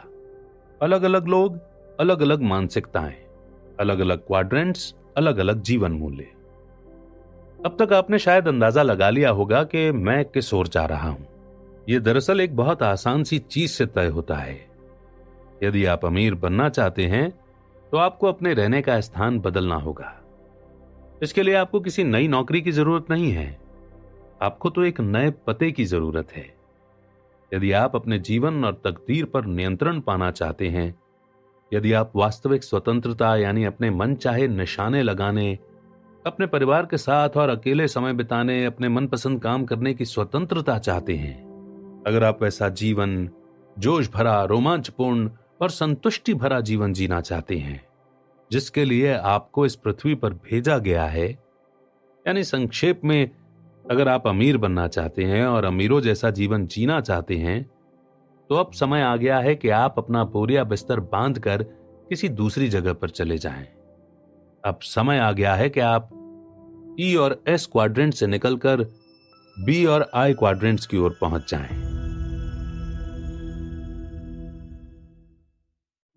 उद्यमी की मानसिकता। कॉलेज पूरा करने के बाद मैंने एमबीए करने के लिए एक पारंपरिक बिजनेस स्कूल में नाम लिखा लिया ताकि मैं एक प्रशिक्षित और शिक्षित उद्यमी बन सकूं। बहरहाल 9 महीनों बाद ही मैंने बिजनेस स्कूल छोड़ दिया। यह कहने की जरूरत नहीं है कि वहां से निकलते समय मुझे एमबीए की डिग्री नहीं मिली। आजकल बिजनेस स्कूल्स मुझे अक्सर उद्यमिता की कक्षाओं में विद्यार्थियों के सामने व्याख्यान देने के लिए आमंत्रित करने लगे हैं। मुझे शायद ये बताने की जरूरत नहीं है कि कई बार मुझे बड़ा अजीब लगता है। ये विद्यार्थी मुझसे जो आम सवाल पूछते हैं वे इस प्रकार के होते हैं। मुझे निवेशक कहां मिलेंगे? और मैं पूंजी कैसे इकट्ठा करूंगा? मैं ऐसे सवालों को बखूबी समझता हूं, क्योंकि इन्होंने मुझे तब बहुत सताया था जब मैं पारंपरिक नौकरी की सुरक्षा छोड़कर खुद उद्यमी बना था। मेरे पास पैसा नहीं था और कोई भी मेरे व्यवसाय में निवेश नहीं करना चाहता था। बड़ी बड़ी वेंचर कैपिटल फर्म्स मेरे दरवाजे पर दस्तक नहीं दे रही थी। तो मैं बिजनेस स्कूल के इन विद्यार्थियों को क्या जवाब देता हूं? मैं उनसे कहता हूं, आप बस इसे कर देते हैं। आप इसे इसलिए करते हैं क्योंकि आपको यह करना ही होता है, और यदि आप इसे नहीं करते हैं तो व्यवसाय से बाहर हो जाते हैं। आज हालांकि मेरे पास पर्याप्त धन है, लेकिन मैं सिर्फ पूंजी जुटाता हूं। किसी उद्यमी के लिए यह पहला नंबर काम है। हम 3 समूहों से पूंजी जुटाते हैं: ग्राहक, निवेशक और कर्मचारी। उद्यमी के रूप में आपका काम ग्राहकों को अपने प्रोडक्ट्स खरीदने के लिए प्रेरित करना है। यदि आपको ग्राहक मिल सकें जो आपके प्रोडक्ट्स खरीदने के एवज में आपको पैसा दें, तो आपके निवेशक आपको बहुत सारे पैसे देंगे। और यदि आपके पास कर्मचारी हों, तो आपका काम उन्हें दी जाने वाली तनख्वाह से कम 10 गुना अधिक उत्पादन करवाना है। यदि आप अपने कर्मचारियों से उनकी तनख्वाह का 10 गुना उत्पादन नहीं करवा सकते, तो आप व्यवसाय से बाहर हो जाते हैं। और अगर ऐसा होता है तो फिर आपको पूंजी जुटाने की कोई जरूरत ही नहीं रह जाती। यह वो जवाब नहीं है जिसकी ज्यादातर एमबीए विद्यार्थियों को तलाश होती है। अधिकांश तो किसी जादुई फॉर्मूले, किसी गोपनीय नुस्खे या अमीर बनने की फटाफट व्यवसायिक योजना की तलाश करते हैं।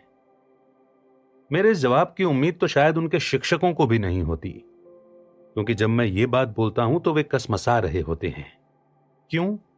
क्योंकि भले ही वे उद्यमिता सिखाते हैं, लेकिन उनमें से अधिकांश खुद उद्यमी नहीं होते।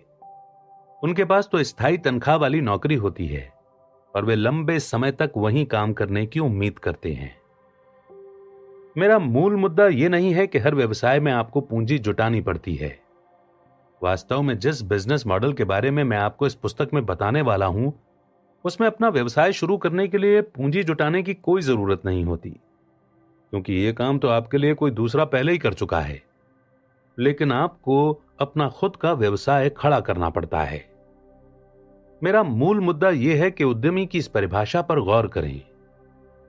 चीजें आप घटित करवाते हैं, आप यात्रियों की कतार से बाहर निकलते हैं, बस के अगले हिस्से तक चलकर जाते हैं और अपने जीवन की ड्राइविंग सीट पर बैठ जाते हैं। उद्यमी बनने के लिए किस चीज की जरूरत होती है? उद्यमी ही संसार के सबसे अमीर लोग होते हैं। हम कुछ मशहूर उद्यमियों के नाम जानते हैं, जैसे रिचर्ड ब्रांसन और डोनाल्ड ट्रंप, ओपेरा विनफ्री और स्टीव जॉब्स, रूपर्ट मर्डॉक और टेड टर्नर। लेकिन सबसे दौलतमंद उद्यमी वे लोग हैं जिनके बारे में आपने और मैंने कभी नहीं सुना होगा, क्योंकि पत्र पत्रिकाएं उन पर ज्यादा ध्यान नहीं देती हैं। वे शांति से अपना अमीर जीवन जीते रहते हैं।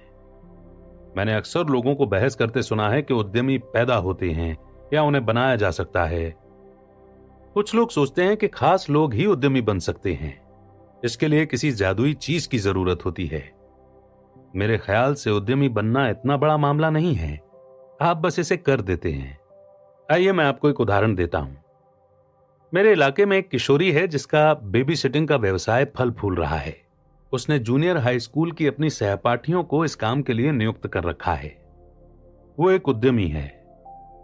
एक और लड़का स्कूल के बाद छुटपुट कामों का व्यवसाय करता है। वो एक उद्यमी है। अधिकांश बच्चों के मन में डर नहीं होता, जबकि अधिकांश वयस्कों के मन में डर के सिवाय कुछ नहीं होता। आज ऐसे करोड़ों लोग हैं जो अपनी नौकरी छोड़कर उद्यमी बनने और खुद का व्यवसाय चलाने के सपने देखते हैं। लेकिन समस्या यह है कि अधिकांश लोगों का सपना सिर्फ सपना ही रह जाता है, हकीकत नहीं बन पाता। तो सवाल यह है कि इतने सारे लोग उद्यमी बनने के अपने सपने को साकार करने में असफल क्यों हो जाते हैं? मेरा एक मित्र बेहतरीन हेयर स्टाइलिस्ट है। महिलाओं को सुंदर बनाने के मामले में वो जादूगर है। बरसों से वो अपना खुद का सैलून खोलने की बातें कर रहा है। उसके पास बड़ी बड़ी योजनाएं हैं, लेकिन दुखद बात यह है कि वो अब भी अपने छोटे पैमाने पर ही काम कर रहा है। वो एक बड़े सैलून में एक कुर्सी पर काम करता है और सैलून के मालिक से नोक-झोंक करता रहता है। मेरे एक और मित्र की पत्नी है जो फ्लाइट अटेंडेंट का काम करते करते उकता गई। 2 साल पहले उसने नौकरी छोड़ दी और हेयर स्टाइलिस्ट बनने का प्रशिक्षण लिया।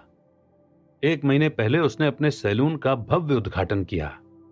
वहां का माहौल बेहतरीन है और उसने वहां काम करने के लिए कुछ सबसे अच्छे हेयर स्टाइलिस्ट्स को आकर्षित कर लिया है।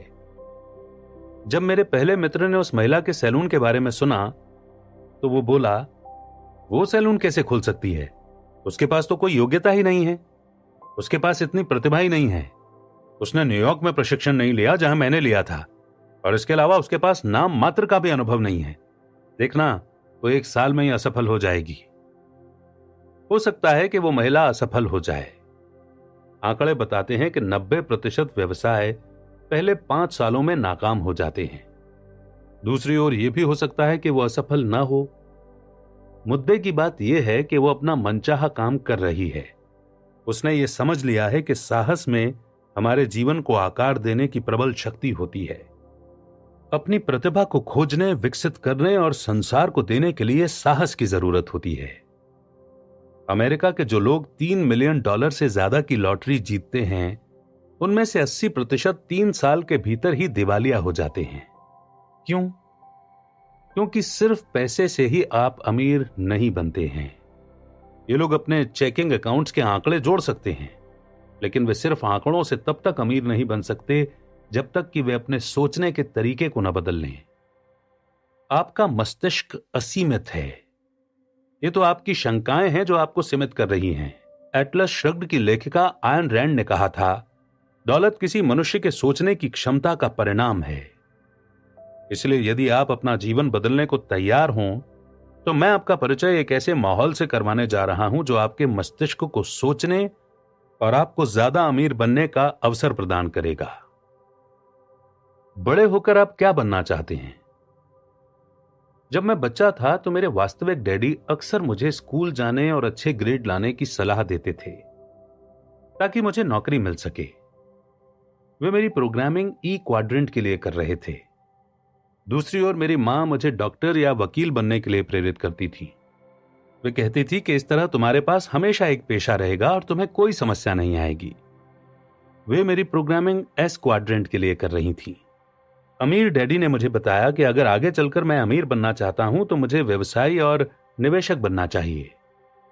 वे मेरी प्रोग्रामिंग बी और आई क्वाड्रेंट्स के लिए कर रहे थे। जब मैं वियतनाम से लौटा तो मुझे यह तय करना था कि मैं किसकी सलाह मानूं। आपके सामने भी यही विकल्प है। यदि आप अपना खुद का व्यवसाय बनाना चाहते हैं तो इसका एक कारण है अपनी गरिमा को वापस पाना। इसके महत्व को कम ना आंकें। यह दुनिया सताने वालों और छोटी मानसिकता के लोगों से भरी पड़ी है, चाहे वो आपके बॉस हों, मैनेजर हों, पड़ोसी हों या मित्र हों।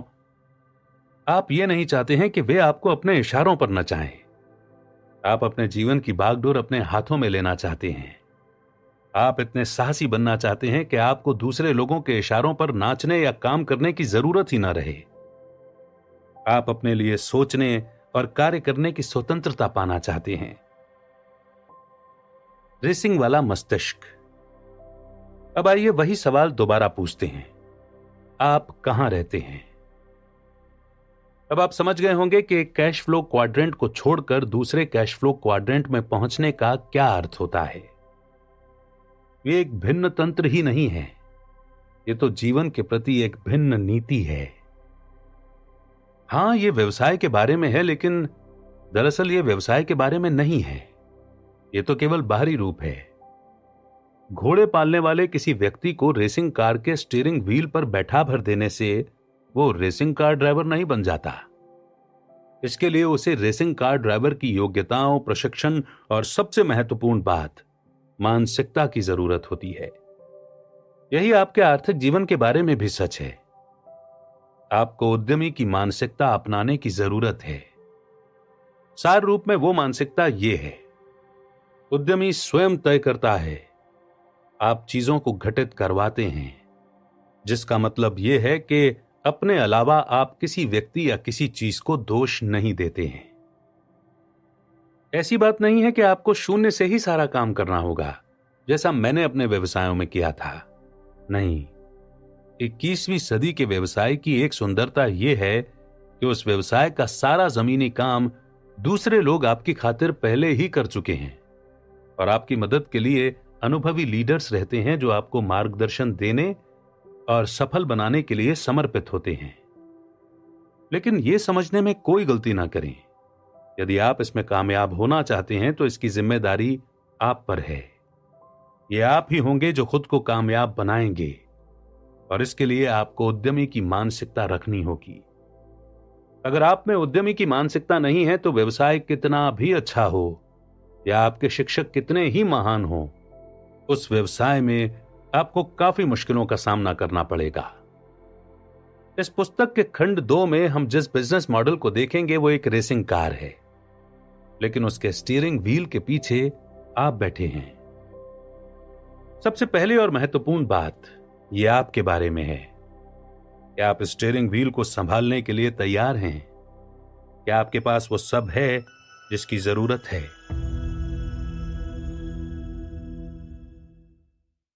यह बागडोर थामने का समय है। सन 1985 की बात है कि मैं और मेरी पत्नी किम बेघर थे। हम बेरोजगार थे और बचत के नाम पे हमारे पास नाम मात्र का पैसा था। हमारे क्रेडिट कार्ड्स की सीमा खत्म हो चुकी थी और हम एक पुरानी भूरी टोयोटा में रहते थे, जिसकी झुकने वाली सीट्स हमारे लिए बिस्तर का काम करती थी। कार में सोने के एक सप्ताह बाद यह कठोर वास्तविकता हमें चुभने लगी कि हम कौन थे, क्या कर रहे थे और किस दिशा में जा रहे थे। जब एक दिन एक मित्र को हमारी दुर्दशा का पता चला तो उसने हमें अपने बेसमेंट में एक कमरा दे दिया। जब मित्रों और परिवार वालों को हमारी हालत के बारे में बताया गया तो उनका पहला सवाल हमेशा यही होता था, तुम लोग कोई नौकरी क्यों नहीं कर लेते? पहले पहल हमने कोशिश की, लेकिन हमारे शुभ चिंतकों को अपने तर्क समझाने में हमें काफी मुश्किलें आईं। जब आप किसी ऐसे व्यक्ति से बात कर रहे हो जो नौकरी को महत्व देता हो, तो उसे यह समझाना मुश्किल होता है कि आप नौकरी क्यों नहीं करना चाहते। हम कभी कभार यहां वहां काम करके कुछ डॉलर कमा लेते थे, लेकिन हम वे काम सिर्फ इसलिए करते थे ताकि हमारे पेट में भोजन रहे और हमारे घर यानी हमारी कार में गैस रहे। मुझे स्वीकार करना होगा कि गहरे व्यक्तिगत संचय के पलों में तनख्वाह वाली सुरक्षित नौकरी का विचार बहुत आकर्षक लग रहा था, लेकिन चूंकि हम लोग नौकरी की सुरक्षा तलाश नहीं कर रहे थे, इसीलिए हम लगे रहे और आर्थिक खाई की कगार पर हम एक एक दिन करके जीते रहे। हम जानते थे कि हम जब चाहेंगे हमें एक सुरक्षित और ऊंची तनख्वाह वाली नौकरी मिल सकती है। हम दोनों ही कॉलेज की पढ़ाई पूरी कर चुके थे। हम में नौकरी की अच्छी योग्यताएं थीं और हमारी कार्यनीति ठोस थी, लेकिन हम नौकरी की सुरक्षा नहीं चाहते थे। हम तो आर्थिक स्वतंत्रता चाहते थे। 1989 तक हम मिलियनेयर बन गए। मैं अक्सर लोगों को कहते सुनता हूं कि पैसे बनाने के लिए पैसों की जरूरत होती है, ये सरासर बकवास है। बेघर से मिलियनर बनने की हमारी यात्रा में 4 वर्ष का समय लगा था तथा इसके बाद असली आर्थिक स्वतंत्रता तक पहुंचने में हमें 5 साल और लगे। लेकिन इसमें पैसों की जरूरत नहीं पड़ी। जब हमने शुरुआत की थी तो हमारे पास जरा भी पैसा नहीं था।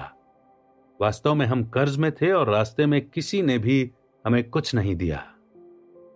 इसमें अच्छी औपचारिक शिक्षा की जरूरत भी नहीं पड़ती। कॉलेज की शिक्षा पारंपरिक पेशों के लिए महत्वपूर्ण है, लेकिन दौलतमंद बनने की इच्छा रखने वाले लोगों के लिए नहीं है। अगर पैसा बनाने में पैसों की जरूरत नहीं पड़ती और आर्थिक दृष्टि से स्वतंत्र बनना सीखने में औपचारिक शिक्षा की जरूरत भी नहीं होती है, तो फिर किस चीज की जरूरत होती है? दरअसल इसमें एक सपने की जरूरत होती है, बहुत से संकल्प की जरूरत होती है, फटाफट सीखने की इच्छा की जरूरत होती है और इस बात की समझ की भी जरूरत होती है कि आप कैश फ्लो क्वाड्रेंट के किस खंड में रहकर काम कर रहे हैं। कड़ी मेहनत से आप अमीर नहीं बनेंगे।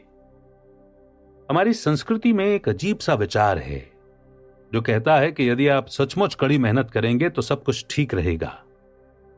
बकवास। दुखद बात यह है कि ज्यादातर लोगों की ब्रेन वॉशिंग करके उन्हें यकीन दिला दिया गया है। हालांकि इसके विरोध में ढेर सारे प्रमाण हम सभी के आसपास भरे पड़े हैं। कौन से प्रमाण? बस अपने चारों ओर नजर डालें। क्या आप किसी ऐसे व्यक्ति को जानते हैं जो जीवन भर सचमुच कड़ी मेहनत करता है, लेकिन इसके बावजूद अंत में उसका जीवन गरीबी रेखा के अपमान और हताशा से बस थोड़ा सा ऊपर या थोड़ा सा नीचे रह जाता है? जाहिर है आप जानते हैं, हम सभी जानते हैं। संसार ऐसे लोगों से भरा पड़ा है जो कड़ी मेहनत करते हैं, लेकिन इसके बावजूद निश्चित रूप से उनकी हालत ठीक नहीं है। और शायद सबसे बुरा हिस्सा यह है कि इनमें से कई दुर्भाग्यशाली लोग इस नतीजे पर पहुंच जाते हैं कि उनकी गलती या व्यक्तिगत अक्षमता के कारण ही ऐसा हुआ। उन्होंने सभी सही चीजें की, ठीक है, लेकिन इसके बावजूद अगर वे कामयाब नहीं हुए तो इसका मतलब शायद यह है कि उन्होंने पर्याप्त कड़ी मेहनत नहीं की या उन्हें किस्मत ने अवसर ही नहीं दिए। शायद वे सफलता के लिए बने ही नहीं थे। बकवास। समस्या यह है कि कड़ी मेहनत का मिथक सिर्फ यही है, एक मिथक, एक भ्रम। देखिए, मुझे गलत न समझें। मैं ये नहीं कह रहा हूं कि दौलत बनाने और आर्थिक स्वतंत्रता पाने में कड़ी मेहनत नहीं लगती है। लगती है और बहुत ज्यादा लगती है। मुझे उम्मीद है कि आप इतने नादान नहीं हैं कि उन मूर्खों की बातों पर यकीन कर लें जो आपसे कहते हैं कि वे आपको दौलत पाने का ऐसा तरीका बता सकते हैं जो आसान है, तुरंत कामयाब हो जाता है या उसमें जरा भी मेहनत नहीं लगती। क्योंकि यदि आप इतने नादान हैं तो मैं एक ऐसे पुल के बारे में जानता हूं जिसे आप सचमुच सस्ते में खरीद सकते हैं और सब प्राइम मॉर्टगेज या क्रेडिट डिफॉल्ट स्वैप्स का पूरा तंत्र आपके लिए बिल्कुल सही हो सकता है। नहीं, इसमें कड़ी मेहनत की जरूरत होती है। असल सवाल यह है कि आप किस काम में कड़ी मेहनत करते हैं। मुझे लगता है कि आप कह रहे होंगे कि किस काम में? जाहिर है पैसा बनाने में। लेकिन इतनी जल्दबाजी ना करें, क्योंकि हमारी सांस्कृतिक सोच की इस दुखद भूल के पीछे ये कठोर सच्चाई छिपी है। पैसे बनाने में कड़ी मेहनत करने से दौलत कभी नहीं बन पाएगी।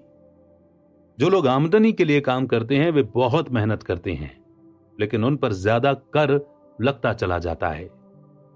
पैसे बनाने में कड़ी मेहनत करने के बारे में भूल जाएं। इससे तो सिर्फ यह होगा कि आप उसे खर्च कर देंगे और इसके बाद आपको दोबारा कड़ी मेहनत करनी होगी। आप ये पूछ सकते हैं, ठीक है तो मैं क्या करूं? आप नियंत्रण अपने हाथों में लें। किस चीज का नियंत्रण? देखिए, चाहे आप कितनी ही कड़ी कोशिश कर लें, आप जीवन की ज्यादातर चीजों को नियंत्रित नहीं कर सकते। आप बाजार को नियंत्रित नहीं कर सकते, आप कर्मचारियों को नियंत्रित नहीं कर सकते, आप अर्थव्यवस्था को नियंत्रित नहीं कर सकते, तो फिर आप किसे नियंत्रित कर सकते हैं? दरअसल आप अपनी आमदनी के स्रोत को नियंत्रित कर सकते हैं। समस्या, व्यवसाय खड़ा करना ही वो तरीका है जिससे अधिकांश बहुत अमीर लोग अमीर बने हैं। बिल गेट्स ने माइक्रोसॉफ्ट की स्थापना की। माइकल डेल ने अपनी डॉर्मेट्री के कमरे में डेल कंप्यूटर्स की स्थापना की। बहरहाल बी क्वाड्रेंट में सचमुच जीने वालों की संख्या ऐतिहासिक दृष्टि से बहुत बहुत कम रही है। सच्ची दौलत उत्पन्न करने के लिए यह क्वाड्रेंट सबसे अच्छी जगह है, लेकिन इसमें प्रवेश करने के लिए कुछ अवरोधों को पार करना होता है, जिनकी वजह से अधिकांश लोग बाहर ही रह जाते हैं। एक बात तो यह है कि अधिकांश लोगों के पास उतना पैसा नहीं होता जिसकी जरूरत उन्हें अपना खुद का व्यवसाय शुरू करने के लिए होती है। आज की तारीख में अपना व्यवसाय शुरू करने में औसतन $5 मिलियन का खर्च आता है। दूसरी बात यह है कि शून्य से व्यवसाय खड़ा करना अमीर बनने के सबसे जोखिम भरे तरीकों में से एक है।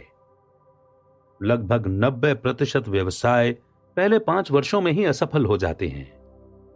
और अगर आपका नया व्यवसाय असफल हो जाता है तो जरा अंदाजा लगाएं कि $5 मिलियन किसके डूबेंगे। व्यवसाय करने के मेरे शुरुआती वर्षों में मैं 2 बार असफल हुआ। हालांकि मैं कभी दिवालिया नहीं हुआ और मुझे कभी कोई शासकीय सहायता भी नहीं मिली, लेकिन इसमें मेरे कई $मिलियन डूब गए। आमतौर पर जब आप खुद का व्यवसाय शुरू करते हैं तो आपको यह सुनिश्चित करना होता है कि जगह के किराए, बिजली पानी के बिलों और बाकी जरूरी खर्चों का भुगतान हो, आपके कर्मचारियों को भुगतान हो और आपके सप्लायर्स को भुगतान हो, वरना आप बिजनेस से बाहर हो जाएंगे। अब जरा अंदाजा लगाएं कि भुगतान किसे नहीं मिलता है। आपको। जब आप कोई नया व्यवसाय शुरू करते हैं, और यहां मैं एक सफल व्यवसाय के बारे में बात कर रहा हूं, तो आपको 5 से 10 साल तक बिना भुगतान के काम करना पड़ सकता है। किम और मेरी कहानी को याद करें, जो अपनी पुरानी टोयोटा में सो रहे थे। यह मजेदार नहीं था। हम नौकरी कर सकते थे जिससे तत्काल हमारे सिर के ऊपर छत मुहैया हो सकती थी, लेकिन यह चाहे जितना दुखद रहा हो, हमने नौकरी करने के बजाय बेघर रहने का विकल्प चुना, क्योंकि हमें व्यवसाय का स्वामी बनने और बी क्वाड्रेंट में रहने के अपने सपने पर पूरा यकीन था। अधिकांश लोगों में इन परिस्थितियों से मुकाबला करने का मानसिक, भावनात्मक, शारीरिक या आर्थिक जीवट नहीं होता। यह निर्मम हो सकता है और आमतौर पर होता भी है। एक फ्रेंचाइजी ले लें तो फ्रेंचाइजी लेने से जोखिम बहुत कम हो जाता है। मैकडॉनल्ड्स या सबवे जैसा प्रतिष्ठित फ्रेंचाइजी होने पर आपकी सफलता की संभावना काफी अच्छी हो जाती है और ज्यादातर जमीनी काम बना बनाया मिल जाता है। लेकिन आप अब भी सबसे पहली और सबसे बड़ी समस्या पर अटक जाते हैं। ऐसी फ्रेंचाइजी लेने के लिए आपको नगद पैसे देने पड़ते हैं। किसी प्रतिष्ठित फ्रेंचाइजी को खरीदने की लागत $1 लाख से लेकर $15 लाख या इससे ज्यादा भी हो सकती है, और यह तो सिर्फ फ्रेंचाइजी के अधिकार खरीदने का खर्च है। इसके बाद आपको प्रशिक्षण, विज्ञापन और समर्थन के लिए मुख्यालय को जो मासिक भुगतान करना होता है वो अलग होता है। और इस सारे समर्थन के बावजूद सचमुच दौलतमंद बन जाने की कोई गारंटी नहीं है। कई बार तो फ्रेंचाइजी घाटे में चलने के बावजूद फ्रेंचाइजी मालिक या मुख्यालय को भुगतान भेजना होता है, भले ही आप उन लोगों में हो जिनका फ्रेंचाइजी सफल हो जाता है। लेकिन इस बात की काफी संभावना है कि पहले कुछ सालों में आप खुद खास पैसे नहीं कमा पाएंगे, और यह भी याद रखें कि 3 में से 1 फ्रेंचाइजी अंततः डूब जाती है। जब मेरे गरीब डैडी 50 साल के थे तो उन्होंने हवाई के राज्यपाल के खिलाफ चुनाव लड़ने का दुस्साहस किया, और वे जिसके खिलाफ लड़ रहे थे वो कोई और नहीं, उनके तत्कालीन बॉस ही थे। इसके बाद क्या हुआ, आप सहज ही अंदाजा लगा सकते हैं। गरीब डैडी न सिर्फ चुनाव हार गए, बल्कि उनके बॉस ने उन्हें नौकरी से भी निकाल दिया और साफ शब्दों में बता दिया कि वो दोबारा कभी हवाई में नौकरी नहीं कर पाएंगे। डैडी ने अपनी सारी बचत बटोर कर एक लोकप्रिय फ्रेंचाइजी को खरीद लिया, जिसके बारे में कहा जाता था कि यह फ्रेंचाइजी कभी नहीं डूब सकती। जो फ्रेंचाइजी कभी नहीं डूब सकती थी वो डूब गई, और साथ में मेरे डैडी भी। दरअसल उनका सब कुछ डूब गया। सिद्धांततः फ्रेंचाइजी का विचार बेहतरीन है, लेकिन वास्तव में यह एक जुआ है, और यह एक ऐसा जुआ है जिसमें आपको टेबल पर पहुंचने और खेलने का अवसर पाने के लिए बहुत भारी कीमत चुकानी पड़ती है। निष्क्रिय आमदनी की शक्ति। क्या आपने कभी पानी के उन स्प्रिंग वाले नलों का उपयोग किया है जो कुछ सार्वजनिक रेस्ट रूम्स में पानी बचाने के लिए लगाए जाते हैं? जब आप पानी चालू करते हैं तो आपको बटन दबाए रखना पड़ता है, क्योंकि बटन छोड़ते ही पानी भी बंद हो जाता है। अधिकांश लोगों की आमदनी का स्रोत उसी नल जैसा होता है। आपके पास थोड़ा पैसा बहकर आता है और जैसे ही आप काम करना छोड़ते हैं यह बंद हो जाता है। इस तरह आप आर्थिक दृष्टि से कभी स्वतंत्र नहीं हो सकते। आपको तो पैसे का ऐसा नल चाहिए जिसे आप एक बार चालू करने के बाद खुला छोड़ दें और फिर ये अपने आप चलता रहे। ये आज, कल और अगले सप्ताह आमदनी पाने के बारे में ही नहीं है। ये तो अनंत काल तक अपनी आमदनी सुरक्षित करने के बारे में है। यह निष्क्रिय आमदनी है जिसे रेजिडुअल इनकम कहा जाता है, यानी ऐसी आमदनी जो बार बार आती रहती है। आपके मेहनत करने और आमदनी के उस स्रोत में आवश्यक पूंजी लगाने के लंबे समय बाद भी। खुद को बी क्वाड्रेंट में पहुंचाना इस दिशा में एक शक्तिशाली कदम है। लेकिन सारे व्यवसायों में निष्क्रिय आमदनी नहीं मिलती। यदि आप किसी रेस्टोरेंट के मालिक हैं तो आपको आमदनी तभी होगी जब आप खाना बनाएंगे और बेचेंगे। यदि आप एयर कंडीशनर्स की मरम्मत करने के व्यवसाय में हैं तो आपको आमदनी तभी होगी जब आप वो सेवा प्रदान करेंगे। यहां तक कि ऊंची आमदनी वाले डॉक्टर और वकील भी सिर्फ पैसा तभी कमाते हैं जब वे रोगियों या मुवक्किलों से मिलते हैं। यदि किसी रोगी या मुवक्किल को किसी विशेष सप्ताह में उनके ज्ञान या सेवाओं की आवश्यकता नहीं है तो उनकी आमदनी का नल बंद हो जाता है और उस सप्ताह उसमें कोई पैसा नहीं आता है। अधिकांश लोगों को निष्क्रिय आमदनी उत्पन्न करने वाले मार्ग की जरूरत होती है।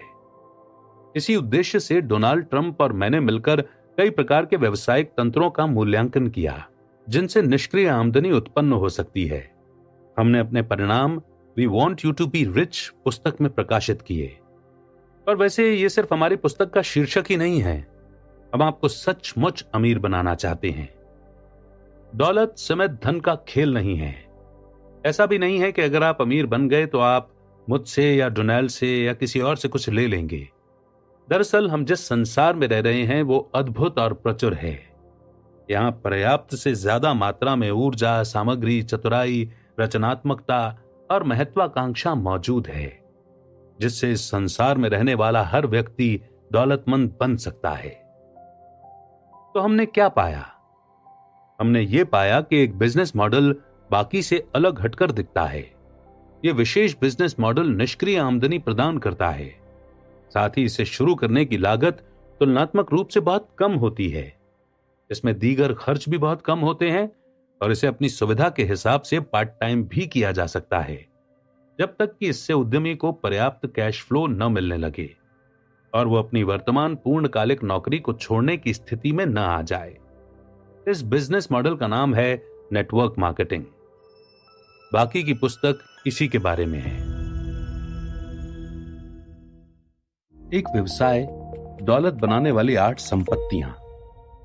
8 कारण जिनकी बदौलत नेटवर्क मार्केटिंग आपके भविष्य को सुरक्षित बना सकती है। व्यवसाय में मेरे वर्ष। शुरुआत में ही मैं स्थिति को पूरी तरह से स्पष्ट कर देना चाहता हूं। मैं वास्तव में नेटवर्क मार्केटिंग व्यवसाय में कभी नहीं रहा हूं। मैं किसी नेटवर्क मार्केटिंग कंपनी का मालिक या डिस्ट्रीब्यूटर नहीं हूं। किसी नेटवर्क मार्केटिंग कंपनी से मुझे कोई आर्थिक लाभ नहीं होता और न ही मैं किसी विशेष कंपनी का प्रचार प्रसार करता हूं। लेकिन मैं बरसों से इस पूरे व्यवसाय का प्रबल समर्थन करता आ रहा हूं और मैं इस अध्याय में आपको इसका कारण बताना चाहता हूं। 1975 में मेरा नेटवर्क मार्केटिंग से पहला संपर्क हुआ जब एक मित्र ने मुझे एक नए व्यावसायिक अवसर की प्रस्तुति में आमंत्रित किया। क्योंकि मुझे व्यावसायिक और निवेश अवसरों की जांच करते रहने की आदत है, इसलिए मैं जाने के लिए राजी हो गया। हालांकि मुझे ये बात थोड़ी अजीब लगी कि वो व्यावसायिक बैठक किसी ऑफिस के बजाय किसी के घर पर हो रही थी। मैंने 3 घंटे तक प्रस्तुति में बताई गई बातें सुनी। उसने नौकरी करने के बजाय खुद का व्यवसाय खड़ा करने का महत्व अच्छी तरह बताया।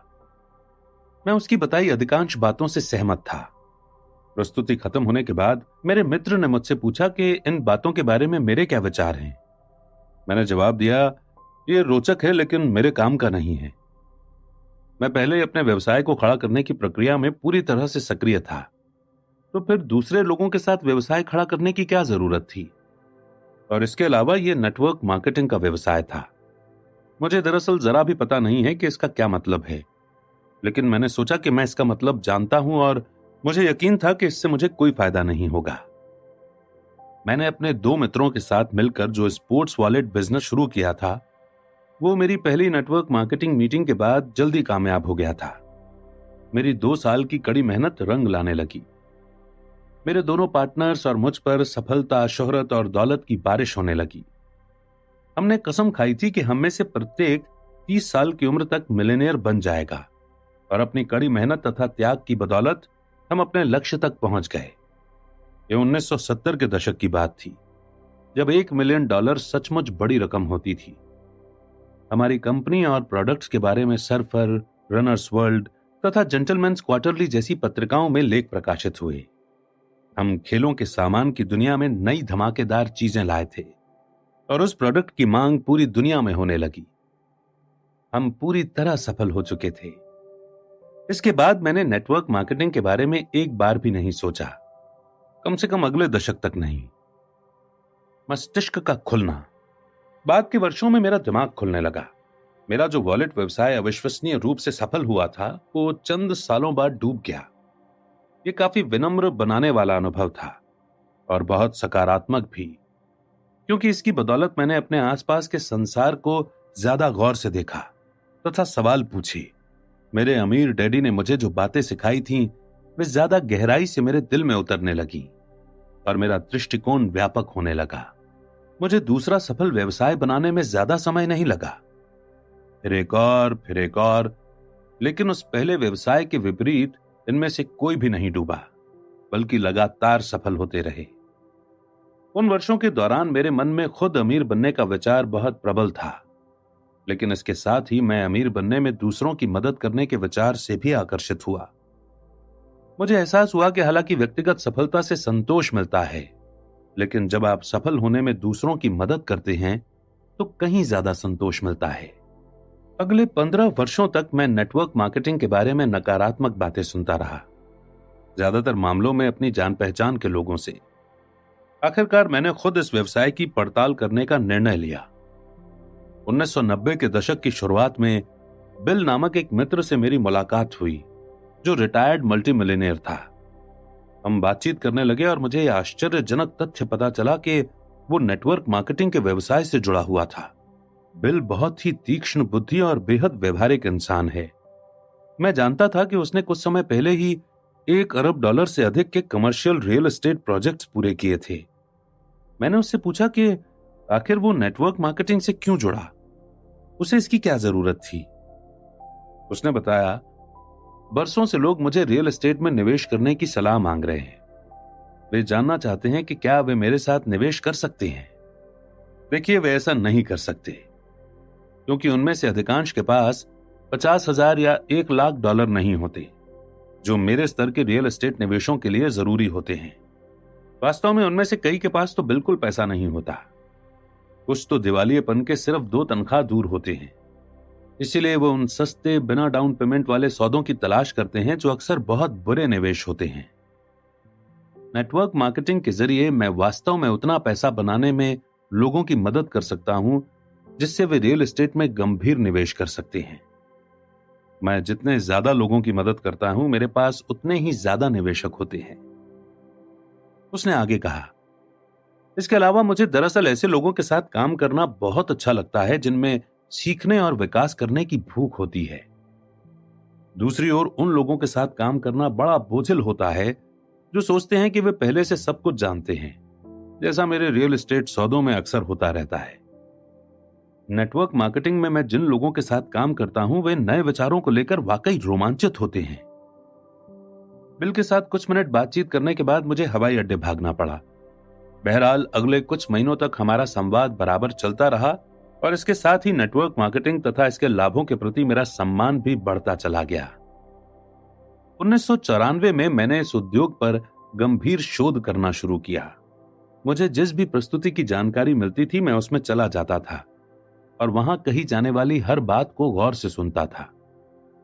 मैंने कई कंपनियों के साहित्य का अध्ययन किया, उनके ट्रैक रिकॉर्ड्स पर नजर डाली, गहराई में जाकर उनकी पड़ताल की। मैंने ये सारी जांच पड़ताल उसी तरह की जिस तरह मैं निवेश के लिए किसी व्यवसायिक उपक्रम का अध्ययन करता हूं। यदि जांच पड़ताल के बाद मुझे कंपनी जम जाती थी, तो मैं उससे जुड़ जाता था। ताकि मैं उसके बारे में अंदरूनी जानकारी हासिल कर सकूं और ये जान सकूं कि अनुभव अंदर से कैसा रहता है। अंततः इन कंपनियों के कुछ लीडर्स से मेरी मुलाकात होने लगी। मुझे ये जानकर हैरानी हुई कि व्यवसाय के दौरान मैं जिन लोगों से मिला था वे उनमें सबसे बुद्धिमान, दयालु, नैतिक, आध्यात्मिक और पेशेवर लोगों में से एक थे। एक बार मैं जब अपने पूर्वाग्रहों से उबर गया और नेटवर्क मार्केटिंग के लोगों से मिलने के बाद उनका सम्मान करने लगा तथा उनसे जुड़ने लगा, तो मुझे इस उद्योग का हृदय मिल गया और मुझे जो मिला उससे मैं आश्चर्यचकित रह गया। जब 1975 में पहली अवसर बैठक में मुझे नेटवर्क मार्केटिंग की अवधारणा की जानकारी मिली थी, तब मेरा दिमाग इसके विचार के प्रति कसकर बंद हो गया था। अब लगभग 20 साल बाद मेरा दृष्टिकोण पूरी तरह से बदल गया था। लोग कई बार मुझसे पूछते हैं, आप खुद नेटवर्क मार्केटिंग के माध्यम से अमीर नहीं बने हैं, फिर भी आप दूसरे लोगों को इसके जरिए दौलत बनाने की सलाह क्यों देते हैं? देखिए, क्योंकि मैंने अपनी दौलत नेटवर्क मार्केटिंग के जरिए नहीं बनाई है, इसलिए मैं इस उद्योग के बारे में निष्पक्ष हो सकता हूं। मैं बाहरी व्यक्ति के रूप में इस व्यवसाय की कद्र करने लगा और यह तब हुआ जब मैं पहले ही अपनी दौलत बना चुका था और आर्थिक दृष्टि से स्वतंत्र हो चुका था। वैसे अगर मुझे आज दोबारा शून्य से सब कुछ शुरू करना पड़े तो पुरानी शैली का व्यवसाय खड़ा करने के बजाय मैं नेटवर्क मार्केटिंग व्यवसाय शुरू करना चाहूंगा। तो नेटवर्क मार्केटिंग आखिर क्या है? मैंने कहा था कि मैं दरअसल कभी भी प्रतिभागी के रूप में नेटवर्क मार्केटिंग से जुड़ा नहीं रहा, लेकिन मैं एक ऐसे शख्स को जानता हूं जो काफी समय से जुड़ा हुआ है और मैंने उन्हें अपने ज्ञान का लाभ देने के लिए आमंत्रित किया है। मेरे मित्र जॉन फ्लेमिंग ने जीवन में आर्किटेक्ट के रूप में शुरुआत की थी। एक बार तो उन्होंने प्रख्यात आर्किटेक्ट माइस वेंडर रोहे के लिए भी काम किया था। इस वजह से भी मैं नेटवर्क मार्केटिंग के प्रति उनकी नीति की कद्र करता हूं। खास बात यह है कि इस व्यवसाय में भी उन्होंने व्यवहारिक संरचना और उपयोगी निर्माण का वही जोश दिखाया। दूसरे शब्दों में वे ऐसे तंत्र बनाने को महत्व देते हैं जो लंबे समय तक कायम रहें। जॉन के पास नेटवर्क मार्केटिंग का लगभग 40 वर्ष का अनुभव है, जिसकी बदौलत वे इन पन्नों में हमें लाभान्वित करेंगे। उन्होंने अपनी खुद की कंपनी बनाई और चलाई। वे बहुत सी कंपनियों में कई एग्जीक्यूटिव पदों पर रह चुके हैं, जिनमें एक बहुत बड़ी और सम्मानित कंपनी शामिल है। इसमें वे 15 वर्षों तक रीजनल वाइस प्रेसिडेंट रहे और फिर बिक्री रणनीति, प्रशिक्षण तथा विकास के वाइस प्रेसिडेंट भी रहे। वे उद्योग के विभिन्न ट्रेड समूहों में सक्रिय रहे हैं। 1997 में डायरेक्ट सेलिंग एजुकेशन फाउंडेशन ने जॉन को अपने सर्वोच्च सम्मान सर्कल ऑफ ऑनर अवार्ड से नवाजा। आज जॉन डायरेक्ट सेलिंग न्यूज के प्रकाशक और प्रमुख संपादक के रूप में कार्यरत हैं, जो डायरेक्ट सेलिंग और नेटवर्क मार्केटिंग एग्जीक्यूटिव्स की सेवा करने वाला एक प्रतिष्ठित ट्रेड प्रकाशन है। तो रॉबर्ट जॉन से पूछते हैं, जॉन, उन पाठकों के लिए जिन्हें शायद पहले से न पता हो, आप ये बताएं कि नेटवर्क मार्केटिंग आखिर है क्या और इसे कौन सी चीज चलाती है? रॉबर्ट, नेटवर्क मार्केटिंग पिछली सदी के मध्य से विभिन्न रूपों में हमारे बीच में रही है। इसका बुनियादी विचार सरल भी है और बेहतरीन भी। प्रोडक्ट्स या सेवाओं के प्रचार के लिए तमाम पेशेवर संस्थाओं और मार्केटिंग चैनल्स पर ढेर सारा पैसा खर्च करने के बजाय क्यों ना उन्हीं लोगों को भुगतान किया जाए जो उन प्रोडक्ट से सबसे ज्यादा प्रेम करते हैं और दूसरों को उनके बारे में बताते हैं। नेटवर्क मार्केटिंग कंपनी बिल्कुल यही करती है। उसे बिक्री से जितने भी डॉलर मिलते हैं, उनका एक हिस्सा ये स्वतंत्र प्रतिनिधियों को लौटा देती है, जो आमतौर पर उनके प्रोडक्ट्स के सबसे समर्पित और उत्साही उपभोक्ता होते हैं। ओके जॉन, 1 मिनट के लिए मैं इसके विरोधी की भूमिका निभाना चाहूंगा। वैसे कारगर कैसे हो सकता है? मेरा मतलब है कि मार्केटिंग की खास योग्यता न रखने वाले सामान्य लोगों का समूह वास्तव में प्रतिस्पर्धा के वर्तमान माहौल में ज्यादा बिक्री कैसे कर सकता है? देखिए रॉबर्ट, दरअसल यही इसकी सुंदरता है। जैसा हर मार्केटिंग प्रोफेशनल, हॉलीवुड प्रोड्यूसर और बड़ी कंपनी का मालिक जानता है, व्यक्तिगत मौखिक प्रचार ही संसार का सबसे शक्तिशाली प्रचार माध्यम होता है। इसीलिए टेलीविजन पर विज्ञापन देने वाली कंपनियां अभिनेताओं और अभिनेत्रियों को करोड़ों डॉलर की फीस चुकाती हैं, ताकि वे आपकी मां, आपके जीवन साथी, आपके सबसे अच्छे मित्र या आपके बच्चों की तरह बात करें। वे लोग व्यक्तिगत मौखिक अनुशंसा की नकल कर रहे होते हैं। नेटवर्क मार्केटिंग में हम असल चीज का इस्तेमाल करते हैं, मॉडल की असली शक्ति, जिसे आप लीवरेज कहते हैं। यह है कि प्रतिनिधि के रूप में आपको सिर्फ उन्हीं प्रोडक्ट्स पर कमीशन नहीं मिलता है जो आपके द्वारा अनुशंसित लोग खरीदते हैं, बल्कि प्रायः उन प्रोडक्ट्स पर भी मिलता है जो उनके द्वारा अनुशंसित लोग प्रत्यक्ष या अप्रत्यक्ष रूप से खरीदते हैं। अगर इन सबको जोड़ा जाए तो आंकड़ा काफी बड़ा हो सकता है। अब यह तंत्र कैसे काम करता है, आप इस बात का जवाब जानते हैं। दरअसल डायरेक्ट सेलिंग या नेटवर्क मार्केटिंग का वार्षिक कारोबार आज पूरे संसार में 110 अरब डॉलर से अधिक का है। आर्थिक संदर्भ में यह बहुत विशाल भूखंड है, जो लगभग न्यूजीलैंड, पाकिस्तान या फिलीपींस के आकार का होगा। मैं प्रायः इस बिजनेस मॉडल का वर्णन करने के लिए डायरेक्ट सेलिंग और नेटवर्क मार्केटिंग दोनों ही शब्दावलियों का इस्तेमाल करता हूं, क्योंकि आज अधिकांश डायरेक्ट सेलिंग कंपनियां नेटवर्क मार्केटिंग की नीतियों पर चल रही हैं। बहरहाल इस पुस्तक के उद्देश्य को ध्यान में रखते हुए मैं सिर्फ नेटवर्क मार्केटिंग का ही इस्तेमाल करूंगा। तो नेटवर्क मार्केटिंग से पूरी बिक्री बढ़ती रहती है। इसका एक कारण यह है कि यह असली जीत स्थिति है। बाजार में कंपनी की आश्चर्यजनक पैठ हो जाती है और ग्राहकों की जागरूकता भी बढ़ जाती है, जिसे पारंपरिक मार्केटिंग के माध्यम से हासिल करना बहुत मुश्किल और महंगा हो सकता है। इसके अलावा स्वतंत्र प्रतिनिधि को महत्वपूर्ण कैश फ्लो प्राप्त करने का मौका भी मिलता है। कैसे? कंपनी की प्रोडक्ट लाइन और या सेवाओं का प्रतिनिधित्व करने वाला महत्वपूर्ण नेटवर्क बनाने के लिए मौखिक प्रचार, आपसी संबंधों की शक्ति का दोहन करके। रॉबर्ट, आपने कहा है कि बी क्वाड्रेंट के व्यवसाय में कम से कम 500 कर्मचारी होते हैं। नेटवर्क मार्केटिंग में आप कर्मचारियों को नौकरी पर नहीं रखते हैं। इसमें तो आप स्वतंत्र प्रतिनिधियों को स्पॉन्सर या प्रायोजित करते हैं, लेकिन आर्थिक पैमाना वही रहता है। जब आपके स्वतंत्र प्रतिनिधियों का नेटवर्क बढ़कर 300, 400 या 500 व्यक्तियों का हो जाता है, तो आपके पास एक बड़ा संगठन हो जाता है जो काफी अवशिष्ट या रेसिडुअल आमदनी प्रदान करता है। दूसरे लोग नेटवर्क मार्केटिंग के बारे में क्या कहते हैं? जैसा जॉन कहते हैं कि यह मॉडल इसीलिए शक्तिशाली है क्योंकि यह कारगर है, और यह सिर्फ हम ही नहीं कहते हैं। प्रख्यात प्रबंधन विशेषज्ञ और मशहूर best seller in search of excellence के लेखक टॉम पीटर्स ने नेटवर्क मार्केटिंग का वर्णन करते हुए कहा है, मार्केटिंग में पहला सचमुच क्रांतिकारी परिवर्तन, जो 50 साल से भी अधिक समय पहले प्रॉक्टर एंड गैम्बल और हार्वर्ड बिजनेस स्कूल में आधुनिक मार्केटिंग के आविर्भाव के बाद हुआ है।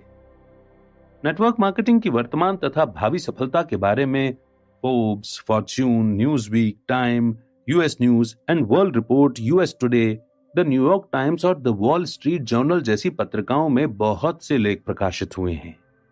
बहरहाल 15 साल पहले इनमें से किसी भी पत्रिका ने इस व्यवसाय को स्वर्णिम अवसर नहीं कहा था। और अब देखें कि फॉर्च्यून का हालिया अंक नेटवर्क मार्केटिंग के बारे में क्या कहता है। आज कई विशेषज्ञ और सफल व्यवसायी नेटवर्क मार्केटिंग को विश्व के सबसे तीव्र गति से विकसित होने वाले बिजनेस मॉडल में से एक मानते हैं। एक निवेशक का स्वप्न, व्यवसायिक जगत का सर्वश्रेष्ठ ढंग से कायम रहस्य, एक उद्योग जिसमें स्थायी वार्षिक विकास है, स्वस्थ कैश फ्लो है, निवेशित पूंजी पर ऊंचा लाभ है और वैश्विक विस्तार की दीर्घकालीन संभावनाएं भी हैं। वॉरेन बफे और रिचर्ड ब्रांसन में इतनी ज्यादा भिन्नता है कि जितना दो लोगों में हो सकती है। वॉरेन बफे एक पिकअप चलाते हैं और ओमाहा में रहते हैं। दूसरी ओर ब्रांसन अपनी खुद की एयरलाइंस में उड़ान भरते हैं और ब्रिटिश वर्जिन आइलैंड में अपने खुद के टापू पर रहते हैं। लेकिन इनमें 3 चीजें समान हैं। दोनों ही अरबपति हैं, दोनों ही बेहद व्यवहारिक हैं और ये दोनों ही नेटवर्क मार्केटिंग कंपनियों के स्वामी हैं। क्या इससे आपको कोई नई बात पता चलती है? City group, jockey, L'Oréal, Mars, Remington और यूनिलीवर, जरा अंदाजा लगाएं कि इन सभी में कौन सी समानता है। इन सभी ने नेटवर्क मार्केटिंग के समुद्र में अपने पैर का अंगूठा रखा है और कुछ मामलों में तो कमर तक का शरीर भी। आज कई विशेषज्ञ और सफल व्यवसायी नेटवर्क मार्केटिंग को विश्व के सबसे तीव्र गति से विकसित होने वाले बिजनेस मॉडल्स में से एक मानते हैं।